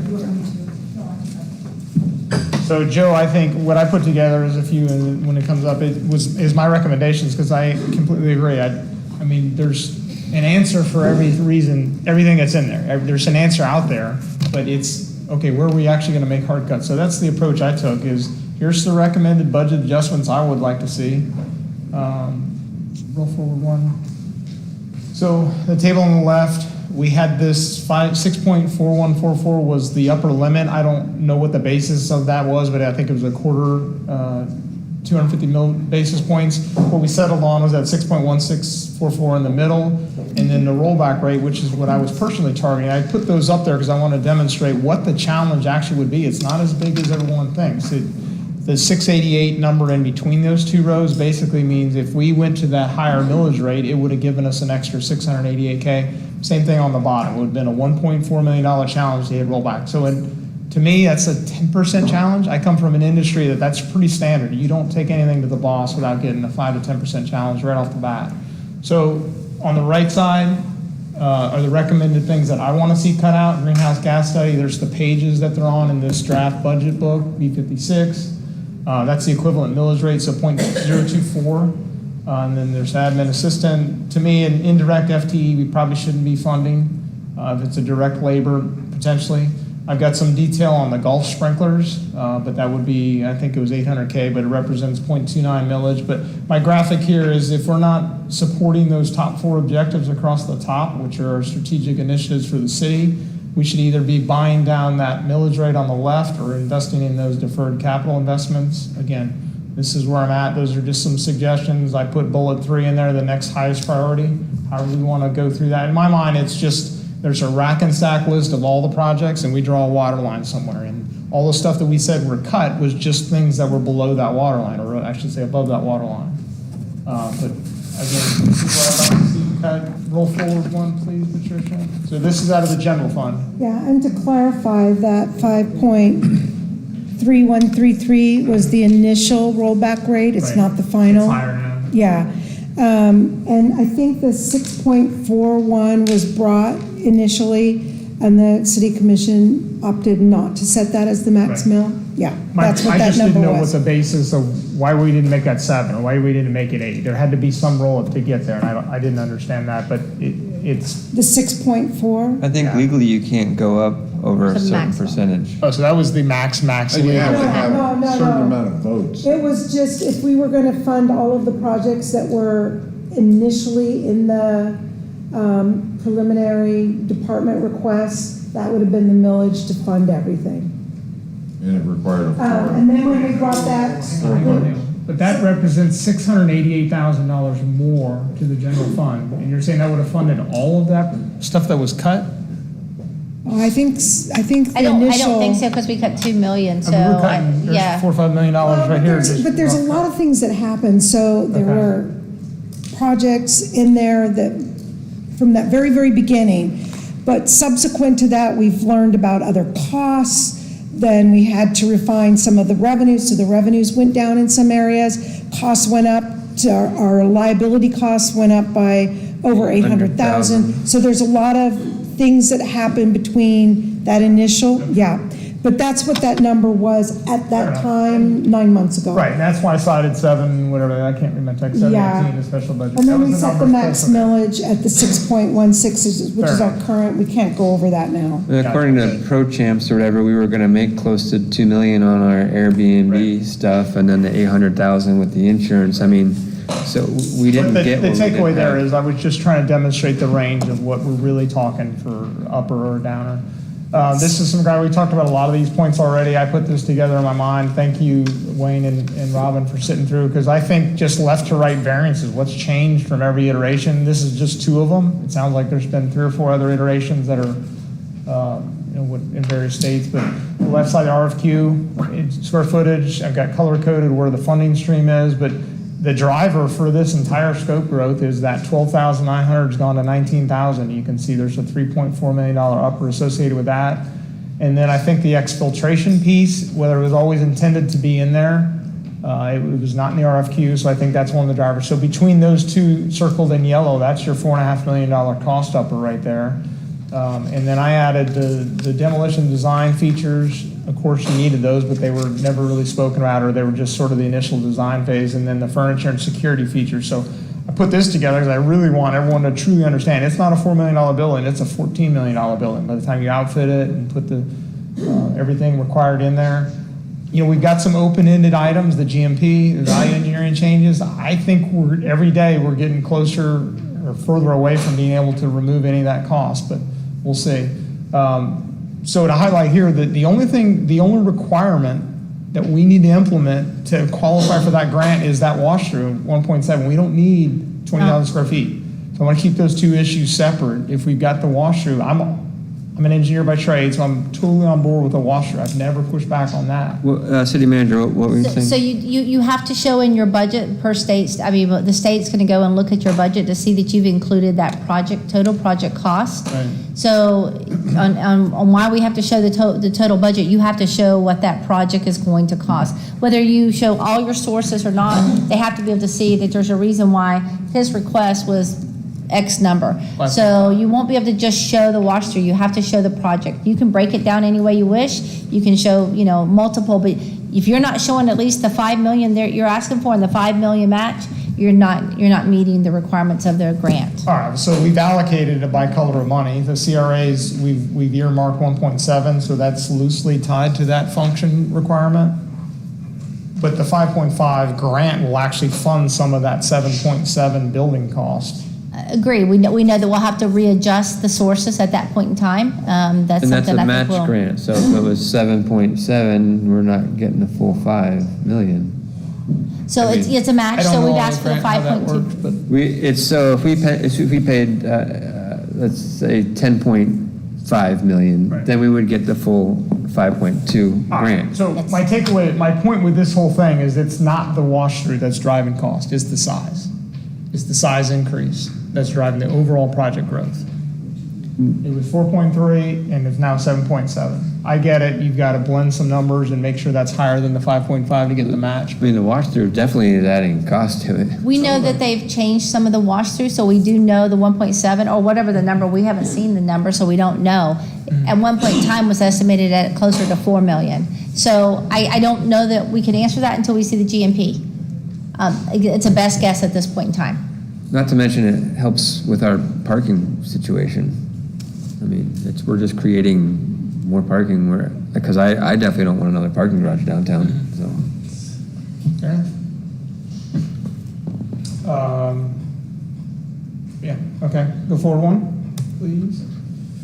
And then the maintenance costs, we just looked at $625K to manage the parking garage. I think we should fully expect to have similar cost.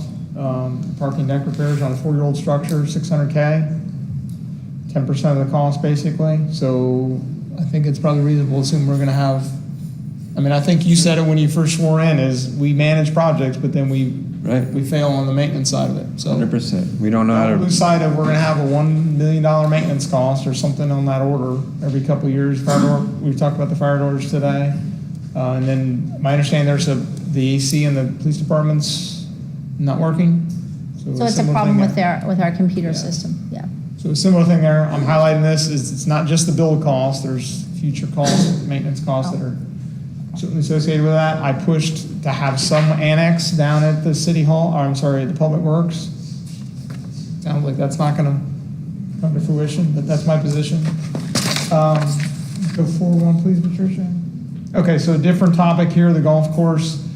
I'm not a golfer, but would support this. I just want to see a better project plan, putting how we're going to invest that 800,000. I think Mr. Tumulty spent a great effort putting together some task force recommendations. I'd like to see how they're going to get implemented to justify some of this 800,000 investment. And then the greens fee analysis, I mentioned this in the whenever we approved those March. It seemed like there were some holes missing. We went through a pretty extensive analysis saying how that non-residents were laughing at us, that we were so cheap, but we didn't actually change the non-resident rates. We actually charged residents more. So I'd like to see that. The discussion at the time was, hey, we've got to strike quick because we're coming up on summer season, so I got it.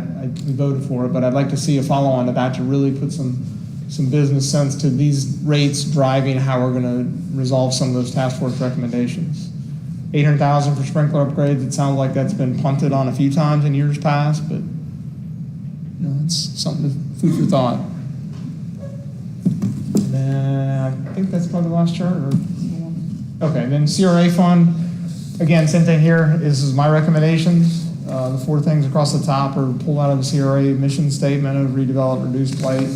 I personally would like to see some of these. They're great ideas. I think there's other ideas we can invest in that would have a broader, what I call broader resident benefit. E-bikes are a huge issue. I mean, every morning at 5 o'clock in the morning, there's kids coming out here with no lights going 30 miles an hour on e-bikes. So I think that may be a better usage of CRA funds to get some signage or pathways, speed bumps, however we want to manage that. Brevard, I'd love to see that area, a streetscape similar to what we did on Minuteman. And then I think there's some dune crossovers that could be potential candidates. But my point here is, rather than having benefit to just a smaller set of either businesses or whoever, I think there's some opportunity for some broader resident benefit. Again, just my thoughts, my solutions. Take them. Anybody else? Any questions? Or Appreciate you putting it together. any questions from? Carolyn? I'm good, thank you. Joshua? Good, I appreciate that, Jeremy. Commissioner Hutcherson. Yeah. Thank you for that. I know that you are definitely looking out for our budget, and I really appreciate you on that. I think that concludes, let's see. All right, that concludes our meeting adjourned.